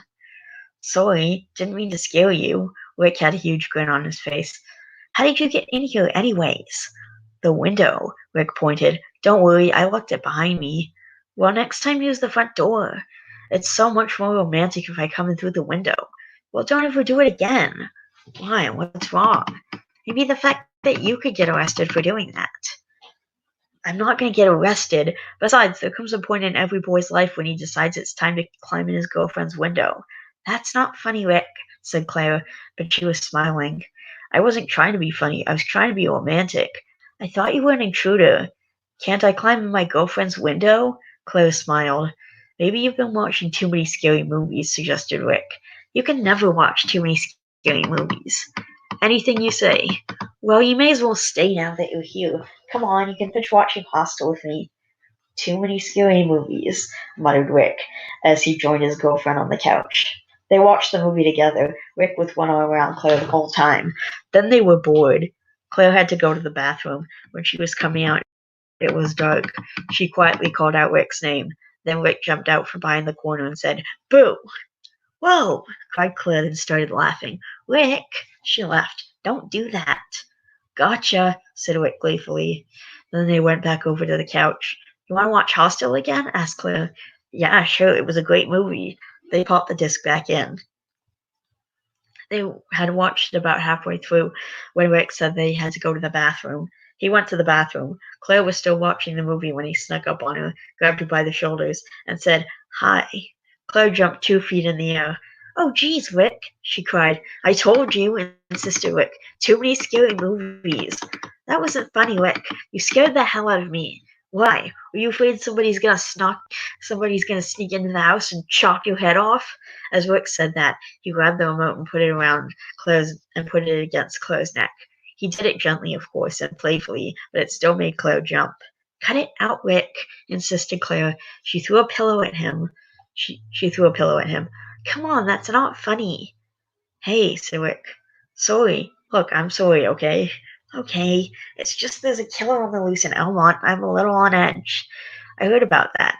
"Hey, Claire, I love you, okay? I don't ever want to lose you." "Well, then I guess you'd better come with me." "Why? Where are you going?" "I have to call my parents and let them know I'm doing okay." Rick followed her to the phone. It rang 3 times, then her mother picked up. "Hi, Mom," said Claire. "Yes, I'm fine. Rick came in through the window. Apparently it was unlocked." "Just watching movies." Okay.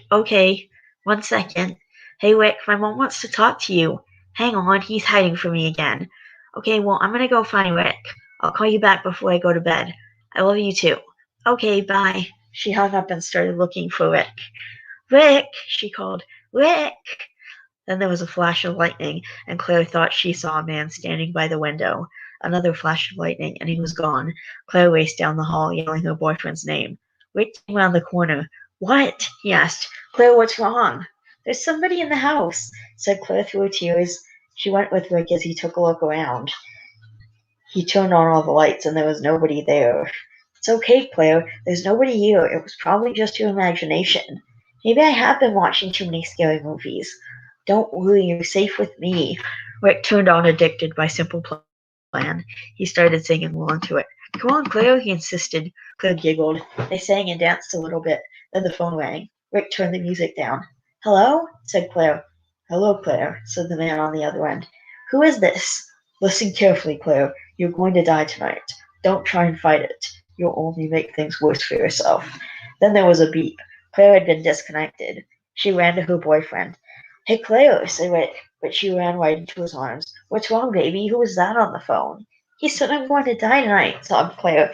"I'm scared, Rick. I don't want to die." "Don't worry, you're not going to. It's okay. Claire, look at me. It's okay. You're safe with me. I'm not going to let anyone hurt you." Claire nodded. Suddenly, from down the hall, they heard Get Ready to Die playing. "Hey, Andrew WK. Awesome," said Rick. Then his expression changed. "Wait a minute," he said. "This isn't the music I put on." "We should get out of the house," said Claire. She took Rick's hand and they made a dash for the door. But there was someone there. Harvey grabbed at them, but they spun around just in time and ran the other way. Claire hurried to the phone and tried to call her parents. Unfortunately for her, the phone lines were down, and it wasn't because of the storm. Then she looked back, and Rick was gone. She started looking for him and ended up running into Harvey. He grabbed her, but Rick snuck up on him and was about to hit him over the head with a baseball bat when he turned around and jumped on Rick. "Go!" yelled Rick. Harvey grabbed for her, but he was too late. Claire seized the opportunity to make a run for it. She hurried into her bedroom, slammed the door shut, and locked it. Harvey used his powers, and the door swung open with a bang. Harvey jumped on Claire and pinned her down. Then he tied the two of them up back to back. Claire was crying, and Rick was breathing hard and trying to keep calm. Someone from next door yelled, "Keep it down, Thompson, or I'm going to call the cops." Harvey froze. He waited at least 10 minutes until he was sure the guy had gone back to sleep. Claire tried to yell for help several times, but nothing came out. Harvey took them to the car and put them in the back seat.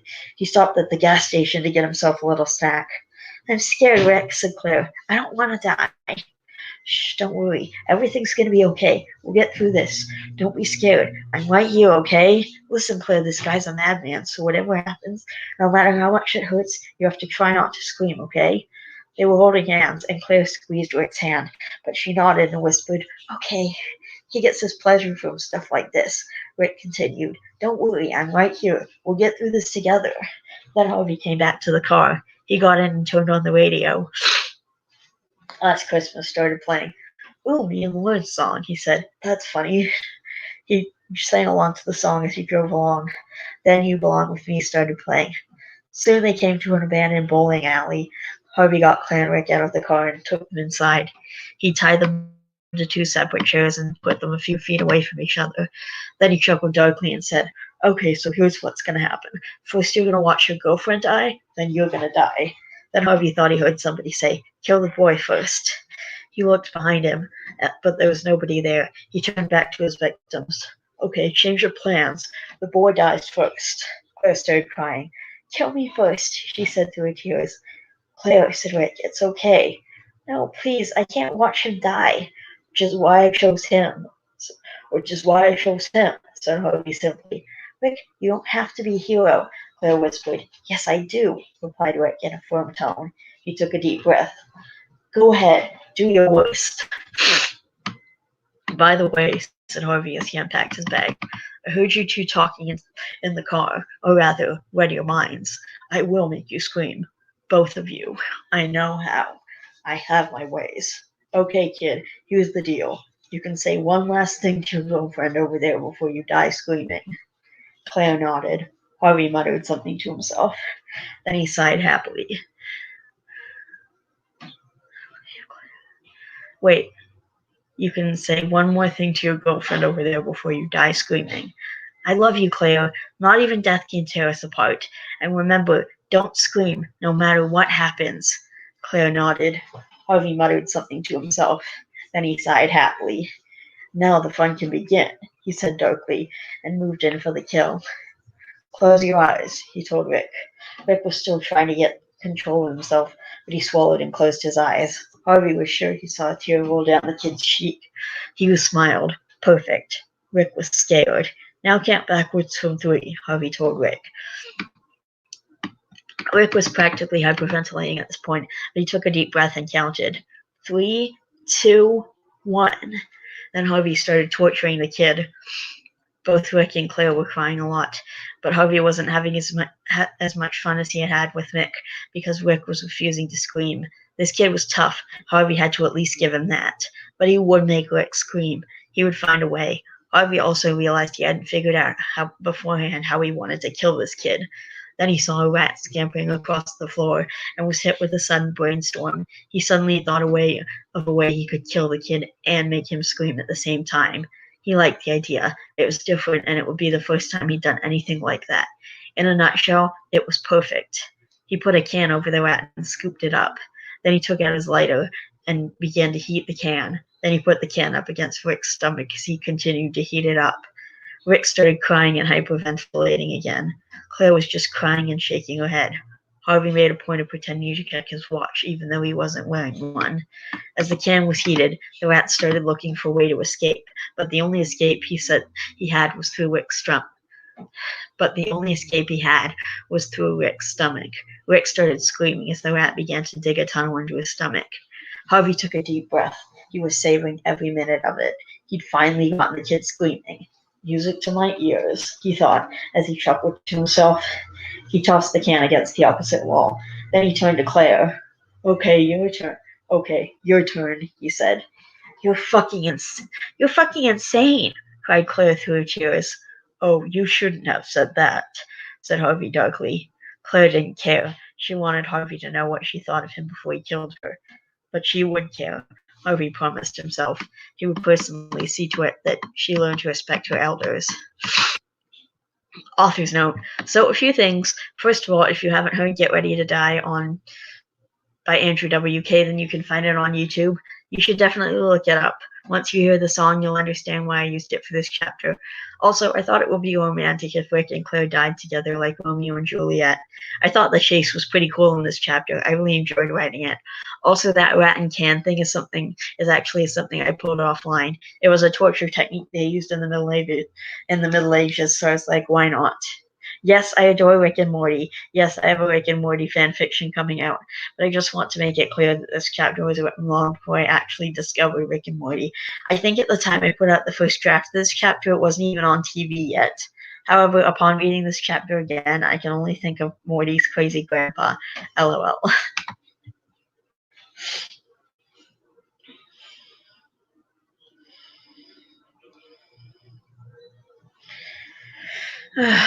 Oh man. This has been going on for 2 hours.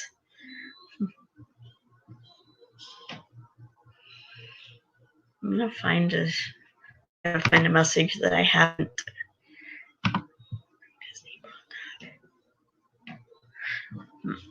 There we go.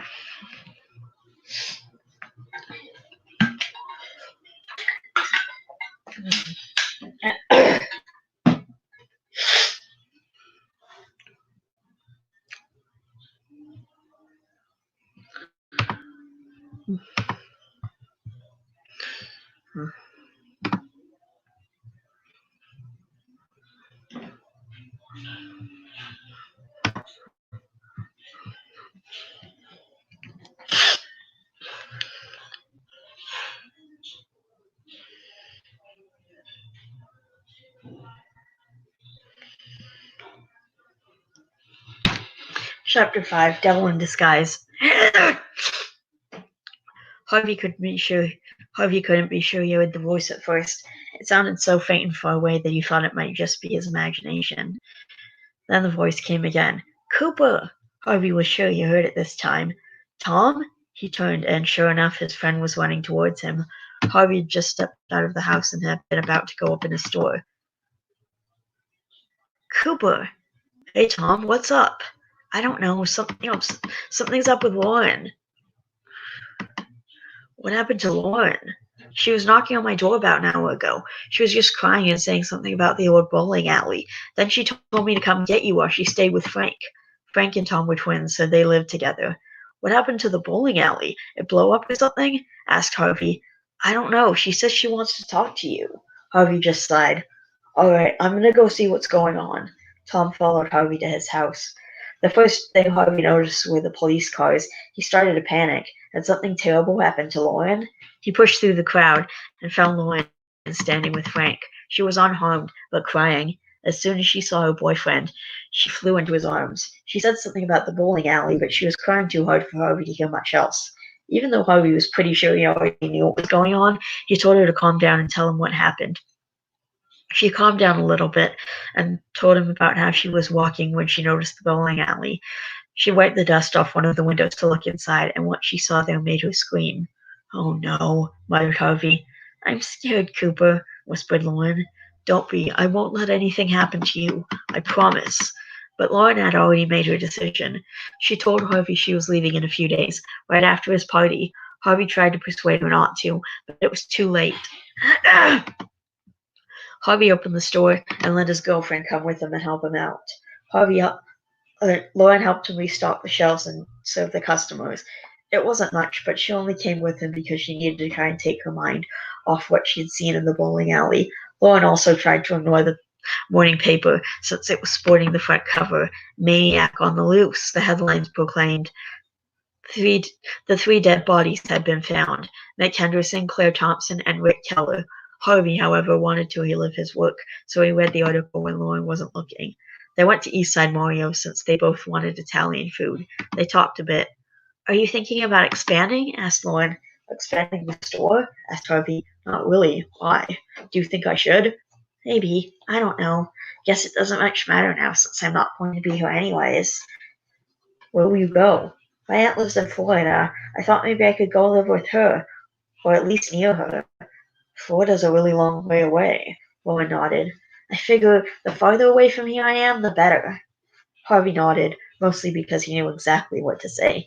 The only problem was, he was afraid it would sound too much like Harvey and not enough like Cooper. He was right. Author's note. The reason Harvey says oh no in this chapter is because he thinks Lauren is going to find out it's him, not because he's afraid for her. Harvey's just using her. Hopefully she will figure out his terrible secret before he kills her. Guess we'll wait and see.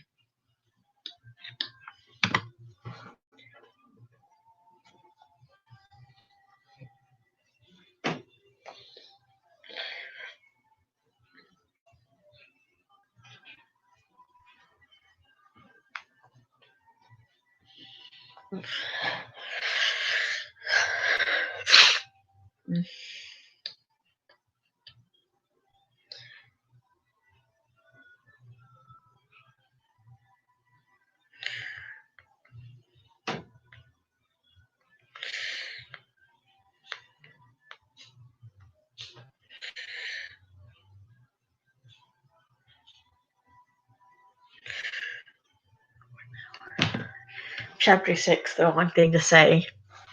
The next day, Harvey and Frank were taking a walk together. So, you and Lauren, huh? Said Frank. How do you feel?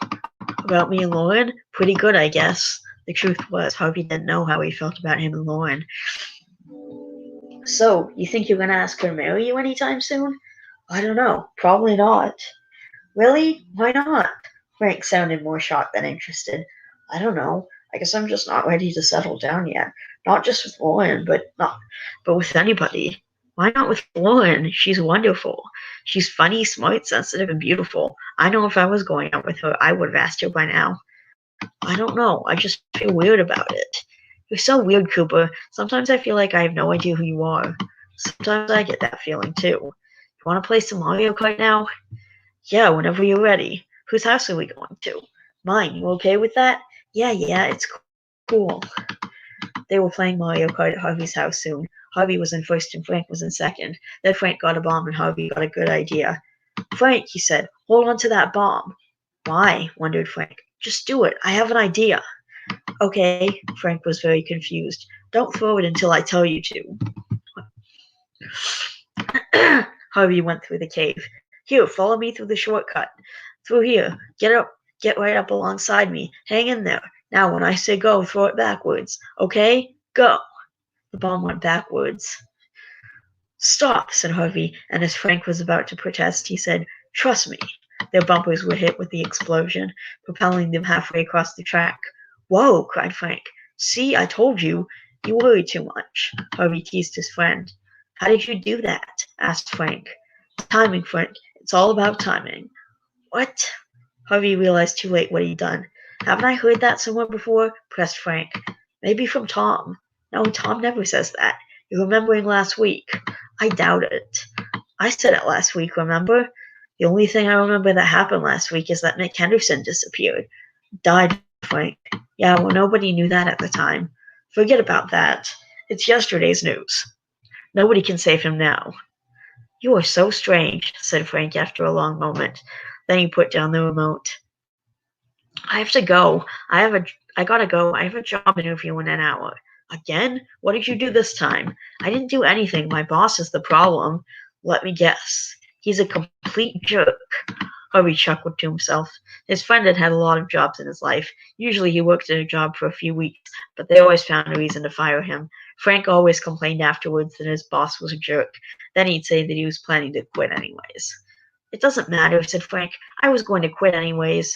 And you should, said Harvey. That was a terrible job. It was a terrible job. This time I've got a great job. This one's practically in the bag. All I gotta do is ace this interview. Frank always tried hard at all of his jobs, but he always made some big mistake that got him fired. Harvey would always go along with it and tell Frank that he had a crappy job anyways. I should open the store anyways, said Harvey. All right, I'll call you later to let you know how it went. Go get him, Frank, called Harvey as he heard the door slam. Then he breathed a sigh of relief. Author's note. Looks like Frank might just be carrying a little flame for Lauren, but what's more important is how Harvey is going to be caught if he isn't more careful. Let's better hope he learns how to keep his mouth shut. Love and peace as always.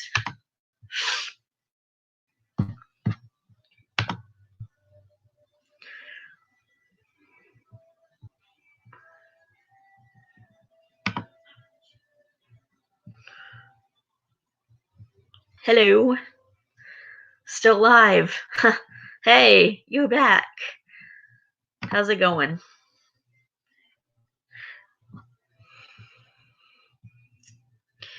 Alright, chapter 7. Chapter 7, Bloody Mary.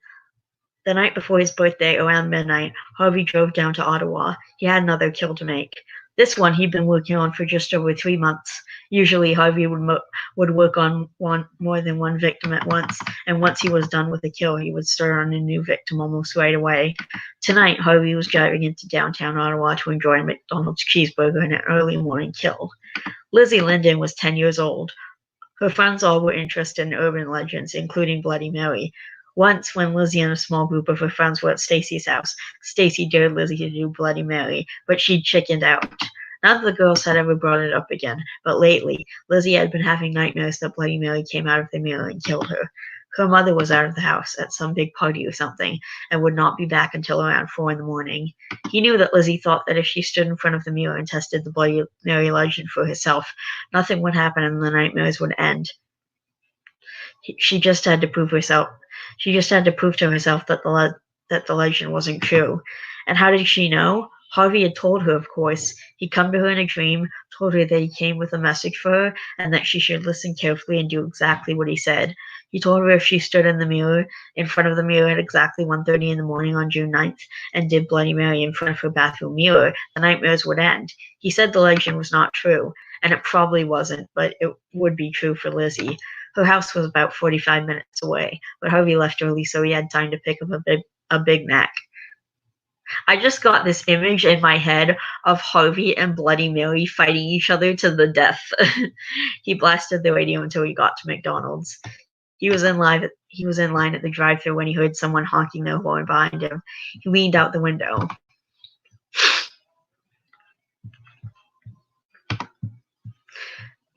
"Hey, Cooper," called Tom, waving. "Shoot," muttered Harvey. "Hey, Tom," he said back. "I didn't expect to see you here." "I know, but I really needed a Big Mac." "Yeah, me too." "So where are you off to?" "An appointment." "Really, this late at night?" "It's not an appointment exactly, just something I have to do." "Okay, well, have fun." "I will, thanks." Harvey picked up his burger. "Hey, Tom," he called. "You know what time to come over tomorrow, right?" Tom laughed. "Don't worry, Coop. We won't bug you any earlier than 10:30. "Good." He drove off to the house, not even stopping for gas. Less than an hour to go. Harvey stopped on top of a hill. If he looked down, he could see Lizzie's house. It was the one he was closest to, almost 90 yards from the rest of the houses in the little clearing. He glanced at his watch. He had exactly 2 minutes to get down to her house. He could make it. He left the car on top of the hill. He ran to the house. When he was at the house, he got up against the wall, right outside the open bathroom window. Then he looked at his watch again. This kill would be quite unorthodox for him. Then again, sometimes a change is good, he thought to himself. She would be coming down any second. Harvey waited silently. Patience was one of his strong suits. Then he saw the beam of a flashlight. Perfect, he thought to himself. He smiled to himself. The beam stopped. Harvey peeked inside. She was in the bathroom, standing in front of the mirror, just like he'd told her. He stifled a snicker. He listened as she closed the door and turned off her flashlight. She cleared her throat and took a deep breath. Harvey zeroed in on her mind signal. Okay, I hope I'm doing this right, Lizzie thought. Alright, I only have to do this once and the nightmares will be over. Well, here goes. Bloody Mary, Bloody Mary. She hesitated. Harvey adjusted his hat. Bloody Mary. Wham! It was too easy. She didn't even have time to scream. Harvey hopped in the bathroom window. Good job, he thought. He wrote a message on the wall in blood. Better luck next time. Author's note. Late night appointments. Yeah, right. 10-year-olds, however, will believe anything you tell them. I had to do Bloody Mary. It was just too awesome.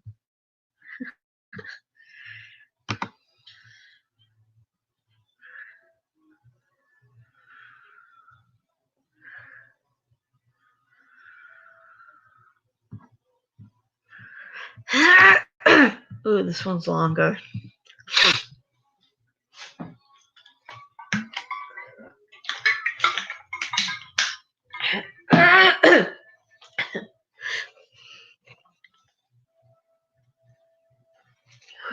Oh, man.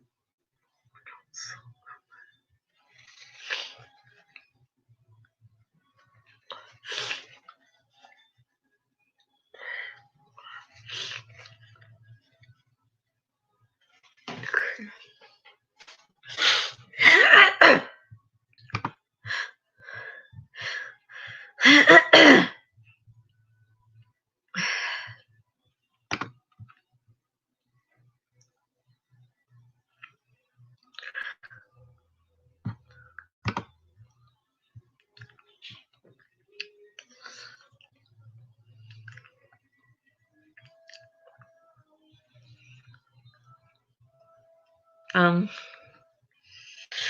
I want to try and get past I want to try and get and finish all of the chapters up to chapter 13. So I want to do chapter 8 through 13 today for the last of this. So it might be another hour. I don't know. It's going to be longer. It's going to be a while longer because I'm just about to start chapter 8, and this one's kind of long. Chapter 8, Happy Birthday, Harvey. It was 11:15 when Frank and Tom showed up. Hey, Cooper, happy birthday, the boys cried. Tom was carrying a small stack of boxes. Harvey narrowed his eyes and groaned when he saw the pile. I thought I told you guys not to get me anything, he said. Aw, don't sulk, Cooper, insisted Tom. Besides, Lauren helped. Okay, I won't complain. He put his hands up. Promise. Here, this is the cake. Tom held out a white box to Harvey. Lauren ordered it last week, added Frank. Harvey sighed, then smiled. Okay, let's see what she thinks. Harvey chuckled. Look at that. She even got the colors right. I'm impressed. We thought you might be, Tom laughed. Okay, this one's mine, said Frank. Harvey opened the first box, the smaller one. Inside was a shiny new Glock .24. You got me a gun? Asked Harvey, faking a tone of disbelief. We thought it might be a good idea, said Tom. With that killer on the loose and all, added Frank. Oh, you're right. It might be a good idea. Not that I really feel comfortable shooting people, but better him than me. Him? Demanded Frank. How do you know it's a him? Oops. I don't, Harvey shrugged, but there aren't that many killers who are girls. That's a little sexist, laughed Tom, but true. Phew, thought Harvey, dodged a bullet. Okay, next. Frank held out the box. This one's for both of us. Harvey opened the box and pulled out a black trench coat. Wow, stylish. This is great, guys. I'm really impressed. Thanks. Well, put it on, Tom cried excitedly. Harvey slipped it on. Wow, said Frank in an impressed tone. You look great, exclaimed Tom. We thought it might go with your fedora and stuff, Tom explained. It's perfect, said Harvey. I'll wear it all the time. Now who wants cake? All right, cake, exclaimed Tom. Yes, please, cried Frank. All right, I'll do the honors, said Harvey. Make yourselves comfortable. I'll be right back. Harvey went into the kitchen and grabbed a large knife. It gave him an idea. The idea made him chuckle darkly, but he decided against it. He still had the night with Lauren, and the dead bodies of his two best friends would be very conspicuous. He would just try for his birthday. He brought the knife bag out to cut the cake. Geez, Cooper, exclaimed Tom when he saw the knife. That knife is huge. What are you planning to do? Kill somebody with it? Tom started laughing at his own joke. Tom! Harvey froze over the cake, glaring at his friend, pretending to be angry. That was not funny, cried Frank. There's a crazy man on the loose. Oh, said Tom quietly. I'm sorry, guys. I should have been more sensitive than that. Harvey laughed. Hey, it's okay. No worries, huh? He playfully punched Tom's shoulder. They all ate a piece of cake, and then Harvey put the rest of it in the fridge. So what now? We're going to Lauren's house, said Frank. Why? You'll see, Tom grinned wryly. Trust us, chuckled Frank. You'll like it. Harvey sighed. All right, he groaned. Great. Frank patted his shoulder. Okay, said Lauren into the phone. Lauren was sitting on the porch talking to her mom on the phone. Oh, that's great. When? Mom. That's great, Mom. I know Dad loves you a lot, even if he doesn't always say it. All right, tell Brandon and Dad to have fun. Brandon was Lauren's older brother. Suddenly, the honk of a car horn caught her attention. Oh, perfect, the boys are here. Love you, Mom. Talk to you later.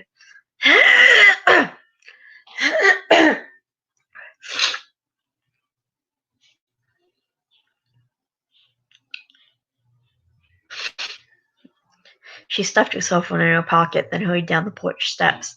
Hey, Lauren, said Harvey. I love you. They kissed each other. Tom snickered just like he did any time Harvey and Lauren kissed. Happy birthday, Coop, squealed Lauren.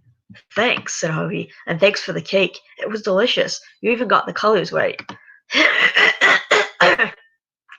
Lauren giggled. It was nothing. Hey, Wait till you see what we got for you. Not you too. I thought I said no presents. Aw, come on, Coop. It's from all three of us, and I think you'll really like it. Last one, right? It's the last one, I promise. Lauren laughed lightheartedly. Come on, this way. It's in the garage. It's something you've always wanted. Something I've always wanted? Harvey was stumped. Lauren opened the garage door. A black gleaming motorcycle was sitting in the garage. Nice motorcycle, said Harvey. I'm glad you like it, said Lauren. Happy birthday. I don't see the present, muttered Harvey. Look again, prodded Lauren. You got me a Harley? Yep, here. Lauren tossed him a helmet and held on to the other one. Want to take it out for a spin? Let's go, whooped Harvey excitedly. They drove all the way along the highway and back around to Lauren's house. By the way, said Frank, did you guys see the paper yet this morning? Not yet, said Lauren. Me neither, said Harvey. I think we've all been pretty busy with Cooper's birthday. Look, gasped Frank, showing them the front page. Serial killer on the loose? Read Harvey. Oh, nuts, not again. Will they ever catch this guy? Asked Lauren. Don't worry, it can't be much longer, encouraged Tom. They'll probably catch him soon. Better luck next time, read Lauren. He's mocking us. What if one of us is next? Asked Frank. He wouldn't get to any of us, insisted Harvey. I wouldn't let him. Are you guys going home now? Asked Lauren. We don't have to, said Harvey. Guys, said Frank, I'm getting kind of scared. Me too, said Lauren. I'm also a bit scared, admitted Tom. I think we should stay together as much as possible from now on, proclaimed Frank. I second that motion, said Lauren.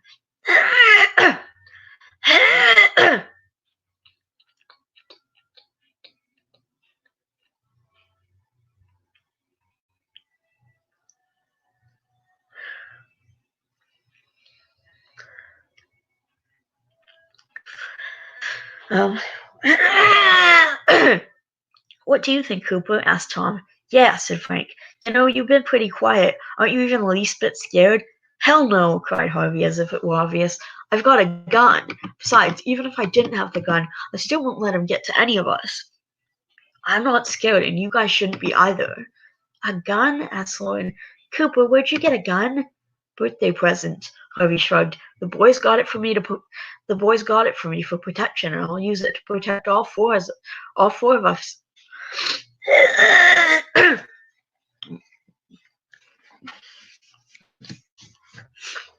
No.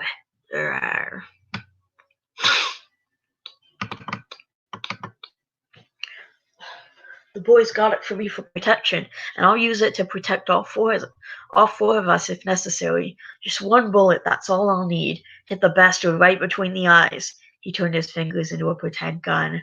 Ready, aim, blam! Lauren jumped. Harvey had had his arm around Lauren during the entire conversation, and she pushed him off. Ew, that's gross. What is wrong with you? If he even steps foot in any of our houses, I'll make a bloody mess out of the bastard. Harvey roared with laughter. He was getting so excited by the prospect of killing somebody that he forgot that he was the killer and was supposed to be trying to cover up that fact. Cooper! Exclaimed Lauren. Cut that out. You're scaring us. Harvey stopped laughing. Sorry, he faked an apology. I was just trying to prove a point. Yeah, well, point proven. So who were you talking to when we showed up? Asked Tom, trying to change the subject. My dad and brother, replied Lauren. They're going on another camping trip in Colorado this weekend. How are they? They're good. In fact, they're all great. My dad, my mom, and my brother are all taking an RV trip this summer. You're not going? Asked Harvey. Hey, that's a good idea, said Lauren. I can go live with my dad instead of to Florida. Wait, you're leaving? Asked Tom. Sorry, you guys, said Lauren. I really don't like doing this, but whoever this killer is, they're nuts. I don't think he'd hurt you, said Harvey. You can't hit a woman. What about Claire? Oh, I guess I didn't think about that.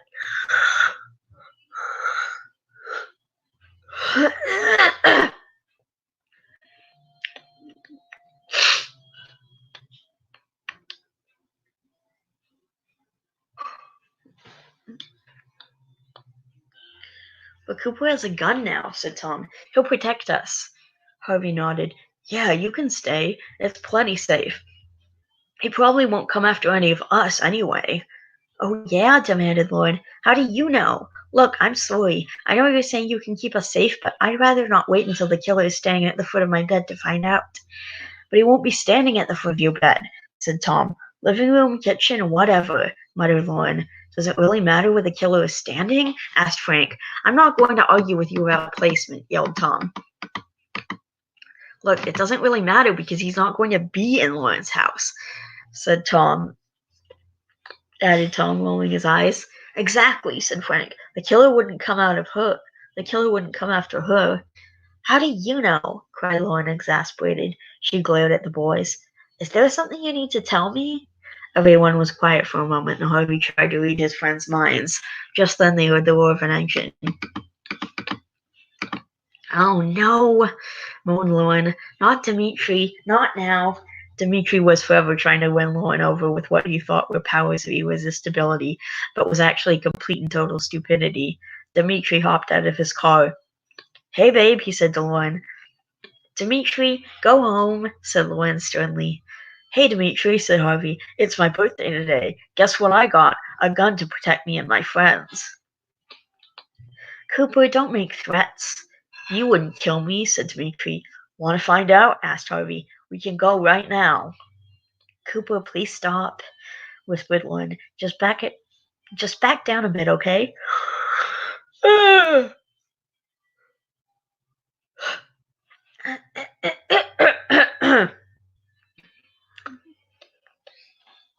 All right, said Harvey, then muttered, I can't wait until you find another girl to take your mind off Lauren.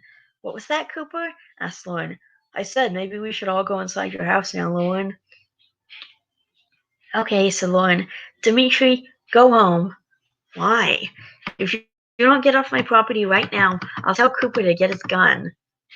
I'll be back, babe. I'll be counting down the seconds, muttered Lauren sarcastically. Dmitri got into his car and drove off. They all went inside. So what now? Asked Frank.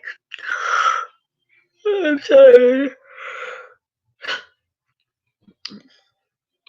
It's your birthday, Cooper, said Lauren. Let's all play darts. They all played darts, then took a break for lunch. They had a picnic in the park. So what did you guys pack? Asked Cooper. Sandwiches? Not really, Lauren giggled. Chocolate, cupcakes, candy, ice cream sandwiches? Harvey laughed. That's my girl. Lauren smiled. Then she leaned in and kissed her boyfriend. Tom stifled a snicker. Just then the cops showed up. Good day, Cooper, the cop said. Lauren, boys. Good afternoon, Graham, said Lauren. They all said hello to each other. There were two policemen, Graham and Patrick. What are you guys up to right now? Asked Lauren. We're trying to solve these murders, said Graham. Oh, said Lauren.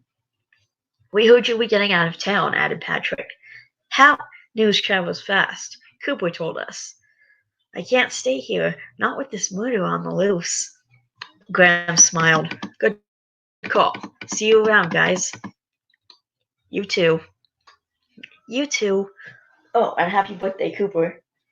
Thanks. After lunch, they all played Mario Kart.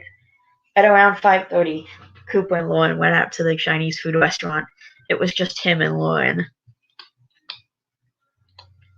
His friends understood. In fact, he thought it was nice that Cooper and Lauren were getting some alone time. They headed out to the restaurant. It was only 2 blocks from Lauren's house. When they were walking, Harvey was looking at Lauren. Lauren looked back at him. What? She asked quietly, smiling. You look amazing, said Harvey. Lauren was wearing a blue dress and white dress shoes. Harvey was wearing his new trench coat. Lauren giggled. You know, we could have taken your motorcycle. It's not that far. Besides, if we were on my motorcycle, then I could do this. Harvey weaved his fingers through Lauren's, then leaned in and kissed her. Lauren put her free hand around Harvey's neck. When they parted, she giggled again. No, she said softly. Don't stop. We'll get a hotel room later, Harvey said, gazing into her eyes. It's been 2.5 hours.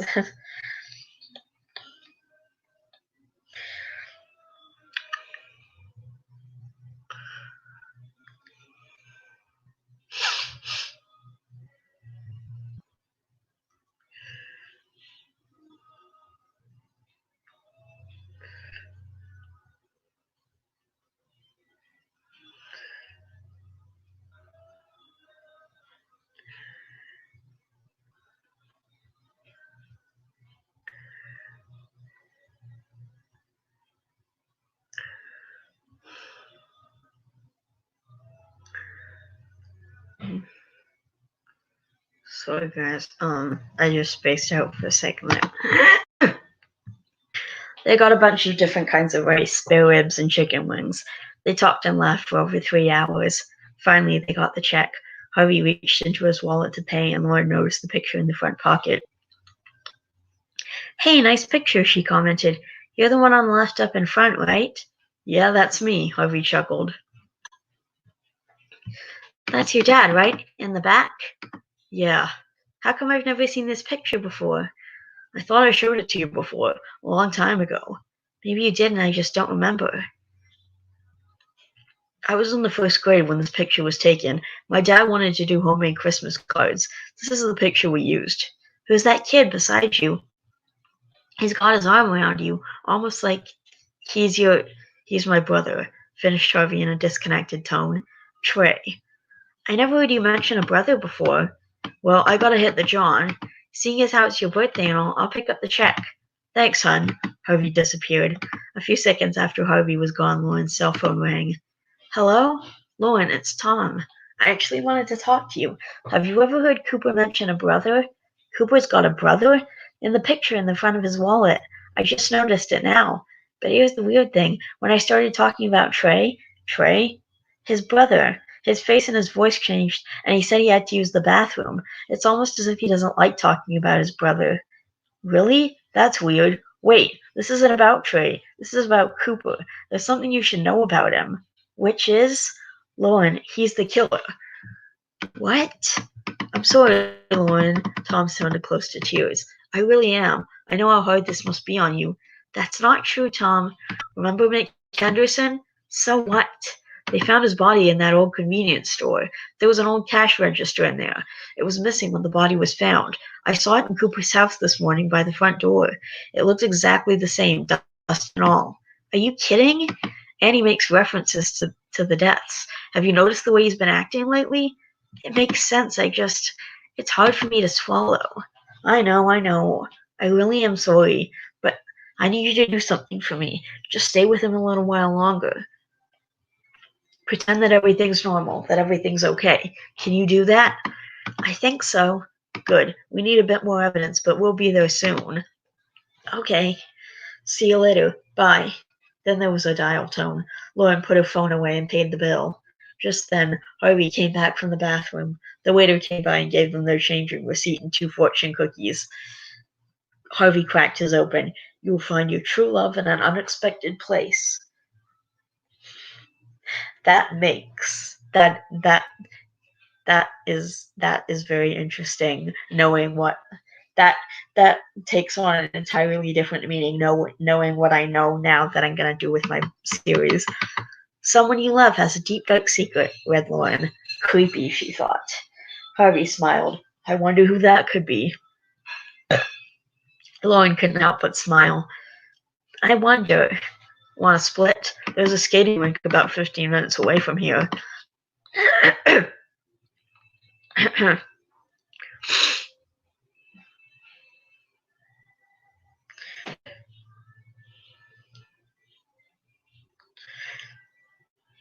The skating rink is closed. We can still go. So they went. The Zambini was already out, smoothing the ice. Harvey put Lauren on the bench. Stay here. He went up to the guy that was driving the Zambini. Hey, Cooper. Hey, Bob. Happy birthday. You want some time? Please. He'd done this before, tons of times. Not just with Lauren, but with other girls, too. They started skating around in circles. Lauren would have to talk to keep him busy. She searched for something to say. Luckily, she didn't have to start. Harvey spoke first. They were halfway around the rink. So, someone you love has a deep, dark secret, he said. Don't you want to know who that is? My dad? Interesting imagination you have. My brother. Try again. You know those fortunes are complete bullshit, right? Maybe. Maybe you know, and maybe the fortune is bullshit. Either one, or maybe both. I don't know. It's you, isn't it? Yes, no, maybe so, could be, I don't know. Funny. Lauren shoved him, grinning. You're pretty strong. I almost fell over. Yeah, well, you're the one with the gun. Lauren started laughing. Then she slipped and fell on her butt. You okay? You okay? Yeah, better luck next time. He is the killer, thought Lauren. Oh shit, her heart sped up. Oh shit, he's gonna kill me. Come on, Harvey held out his hand. One more lap. Lauren didn't know what to do. Please, yelled Tom. Harvey looked towards the doors. Frank, Tom, and 3 policemen were coming. Harvey threw his hands up. Cooper Branson, yelled one of the cops. Step away from the girl. You are under arrest. The cops put Harvey in handcuffs. Tom went up to Lauren. Are you okay? Asked Tom. Not really. Not really. My boyfriend's a killer. It's okay. He's going away, Lauren, for a long time. They hugged each other. Suddenly, Lauren burst into tears. Author's note. First of all, it's too bad Tom told Lauren Harvey might have to kill him now. Well, this is an interesting chapter. Parties, presents, cake, truth, lies, and maybe death for dessert. Anyways, if you think the party was hectic, it's nothing compared to the party chapter later on. That's all I'm gonna say. Hint, hint. So in this chapter, Trey was mentioned. He becomes kind of important later on. I haven't yet decided whether you guys are going to get to meet him. I have decided, and that information will come later on. But I was hoping I could get your guys' opinions on that. Like I said, I already decided, so you guys no longer get to decide whether or not Trey is going to be an active character in the book. Also, you met Dimitri. He's going to be a consistent character throughout the book, and I already have a plot for him, too. You're going to be seeing more of him, so anyway, so I hope you guys enjoyed and read and comment and all that stuff.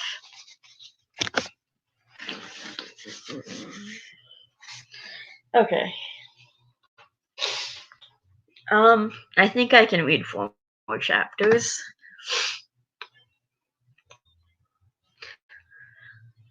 Wait, 9, 10, 11, 12, 13. That's going to be 5 more chapters. Okay.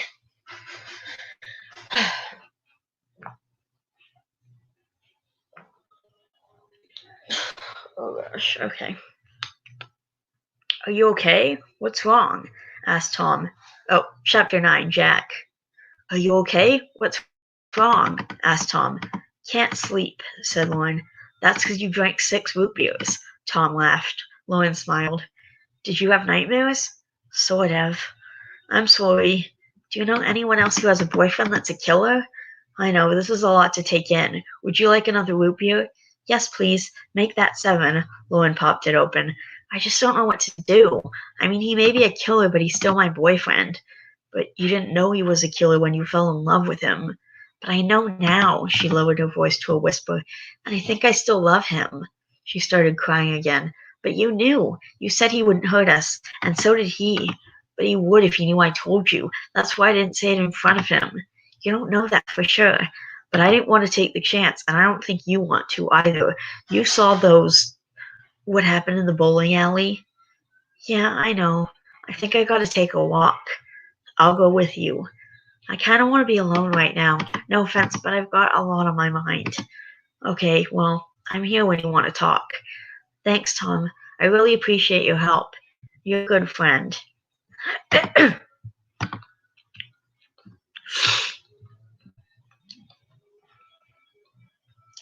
Aw, thanks, Lauren. Coming from you, that really means a lot.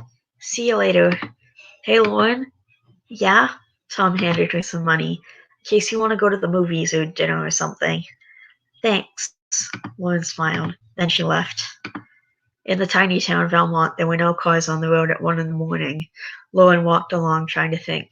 There was a lot on her mind. It was very dark and very quiet. Then Lauren heard another voice. Hey, Lauren. Hey, Dimitri. Normally, Lauren wouldn't have wanted Dimitri around, but tonight she welcomed the company. Hey, Lauren, where are you going?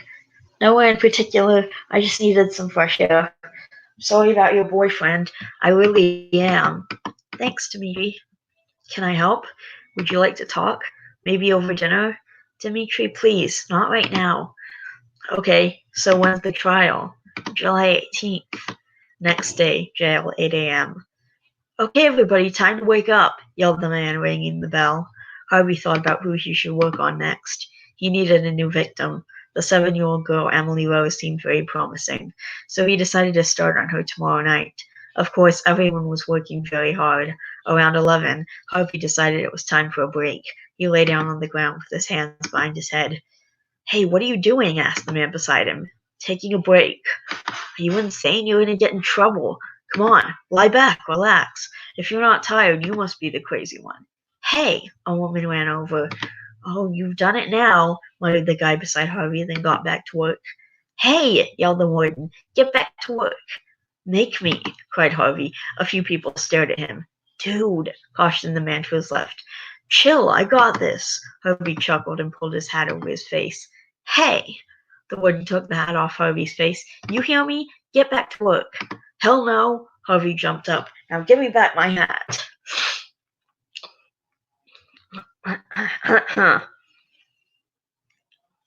No, said the warden. Get to work. Now.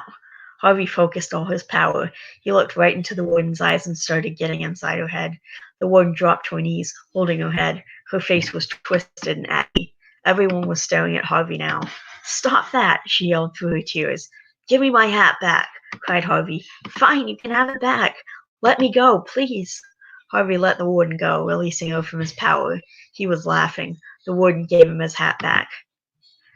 I'm thirsty, said the I'm thirsty, said the man to Harvey's left.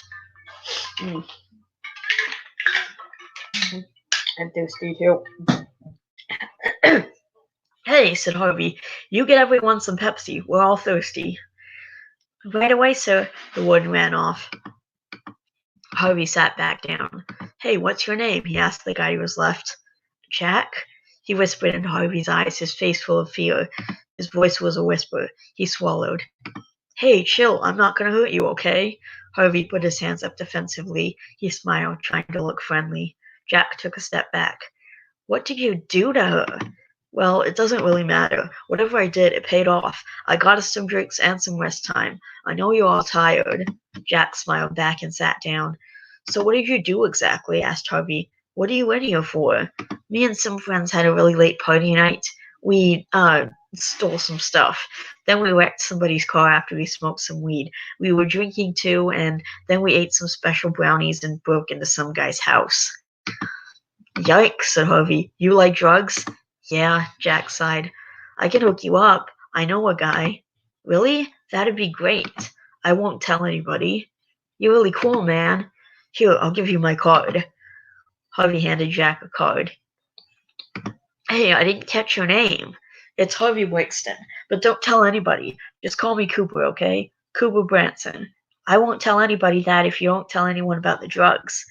Deal. So why are you in here? I killed some people. You hear about the murders in Almont?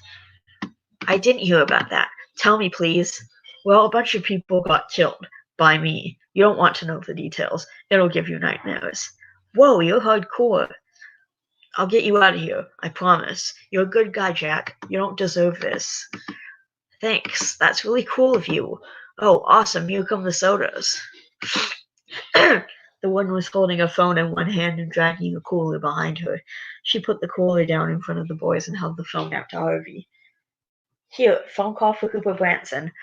I'll take care of it. Thanks. When he took the phone from the woman, their hands touched. She jumped away. Harvey chuckled, then said, Boo. The woman ran off. Hello? Asked Harvey. Cooper, said Lauren. What happened? I'm in prison. Why? Because I am. That's why. What did you do? I'm not at liberty to discuss it. Harvey sipped his Pepsi. They wouldn't put you in jail for no reason, Coop. Are you going to come bail me out? Or do I have to call Dimitri and send him over there? Despite her bad mood, Lauren smiled. Dimitri hates you, but he loves you. I'll bail you out tomorrow, okay? Can you hang in there? Yeah, actually, I think I kind of like it here. All right, well, I gotta go. I love you. Love you too, babe. Harvey hung up. He took another mouthful of Pepsi. So who was that? Asked Jack. That's my girlfriend, Lauren. Aw, cool.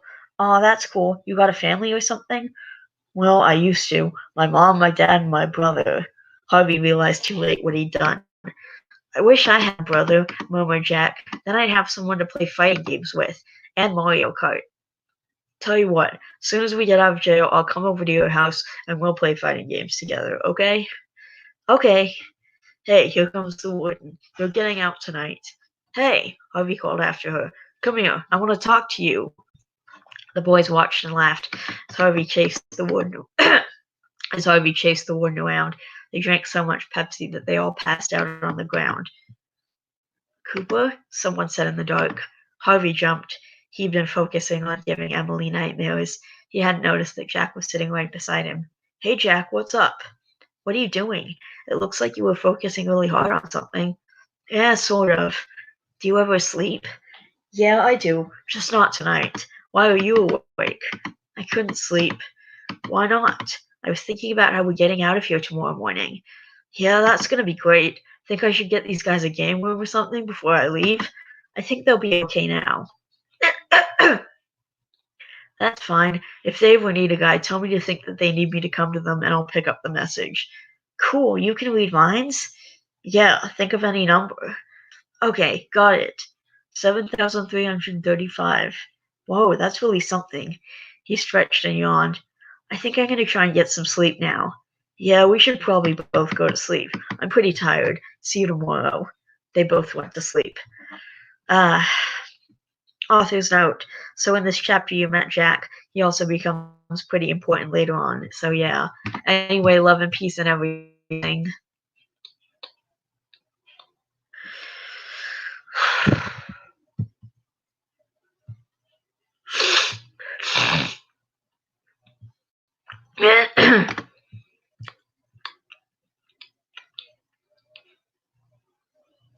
Alrighty. This is a really short one. Lowen got to jail at 10 in the morning. Chapter 10, Talk. Lowen got to jail at 10 in the morning and paid the bail. Then she went to get Harvey. Everyone was sitting drinking Pepsi and talking. Harvey was talking to Jack. He looked up when he saw Lowen coming. "Hey, what's up?" said Harvey. "Hey, Lowen," said Jack and smiled. "Cooper told me all about you." "Come on, buddy." Harvey helped Jack up. "Time to go." Lowen folded her arms across her chest and glared at Harvey. "He's not riding with us. We need to talk. Alone." "Please let me come with," begged Jack. "You won't even know I'm there. Honest." Lowen sighed. "Fine, he can come." They left then, and the cops tried to stop them, but Harvey just said, "If you don't like it, talk to the warden." They all got in the car and drove off. "Tom says you did it," said Lowen. "Did what?" "Killed all those people. Did you?" "Of course not. Why would I?" "Tom says that's why you knew he wouldn't hurt us. The killer. I wouldn't let him." There was a long silence after that. Harvey waited. "Come with me," Lowen said finally. "What?" "To L.A. I'm going to live with my family, my parents and my brother." "When did you decide this?" "This morning." "I don't know if I can go with you." "I don't care if you killed those people or not. I still want you to come." "It's not you, okay? It's me. Besides, they need me here. I need to be here." "Why?" whined Lauren through her tears. "Look, I need to protect my friends." "You need to protect me." "Lauren, please, calm down. This is a very bad idea." "It's a bad idea for us to be apart," whispered Lauren. "Pull over," said Harvey suddenly. "Pull over." Lauren pulled over. "Chinese food," said Jack. "Yeah, come on, let's go," said Lauren. Harvey stared into her eyes. "What?" asked Lauren. "Fine, I'll go with you." "Great, we catch your flight tomorrow night. Now let's go get some lunch." Too bad he's not going to be there tomorrow night. They got home around 1. Harvey was exhausted, but he opened the store because it was what he felt like doing, and he was full of spare ribs and fortune cookies. He took a bunch of Reese back to the store and opened it up. He ate Reese's peanut butter cups while he did business with his customers. Business was booming. Everybody heard that he had just gotten out of jail. They were all asking him questions and talking to him. Harvey was really enjoying all the attention and everything. Everyone was wondering why he was in jail, but he wouldn't tell them. He locked the doors around 10 p.m. He fell asleep on the counter.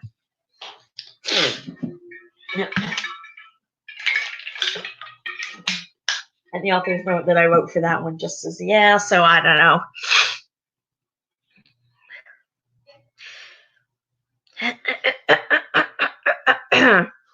Chapter 11, The Ringmaster. "Hey, check this out." Twister tossed the newspaper on the table. "This guy got arrested for murder." The ringmaster put another mouthful of cereal in her mouth and examined the paper. This guy's insane, said Twister, and he's an idiot. That's interesting, said the ringmaster. Hey, did Louis Thomas call you yet? Oh, yeah. He landed in Mexico last night. Cool. Was he in a good mood? Not really. Maybe this mission will help. I hope he shows up soon. Oh, yeah, the boss wants to see you after breakfast. What? Why? Hell if I know.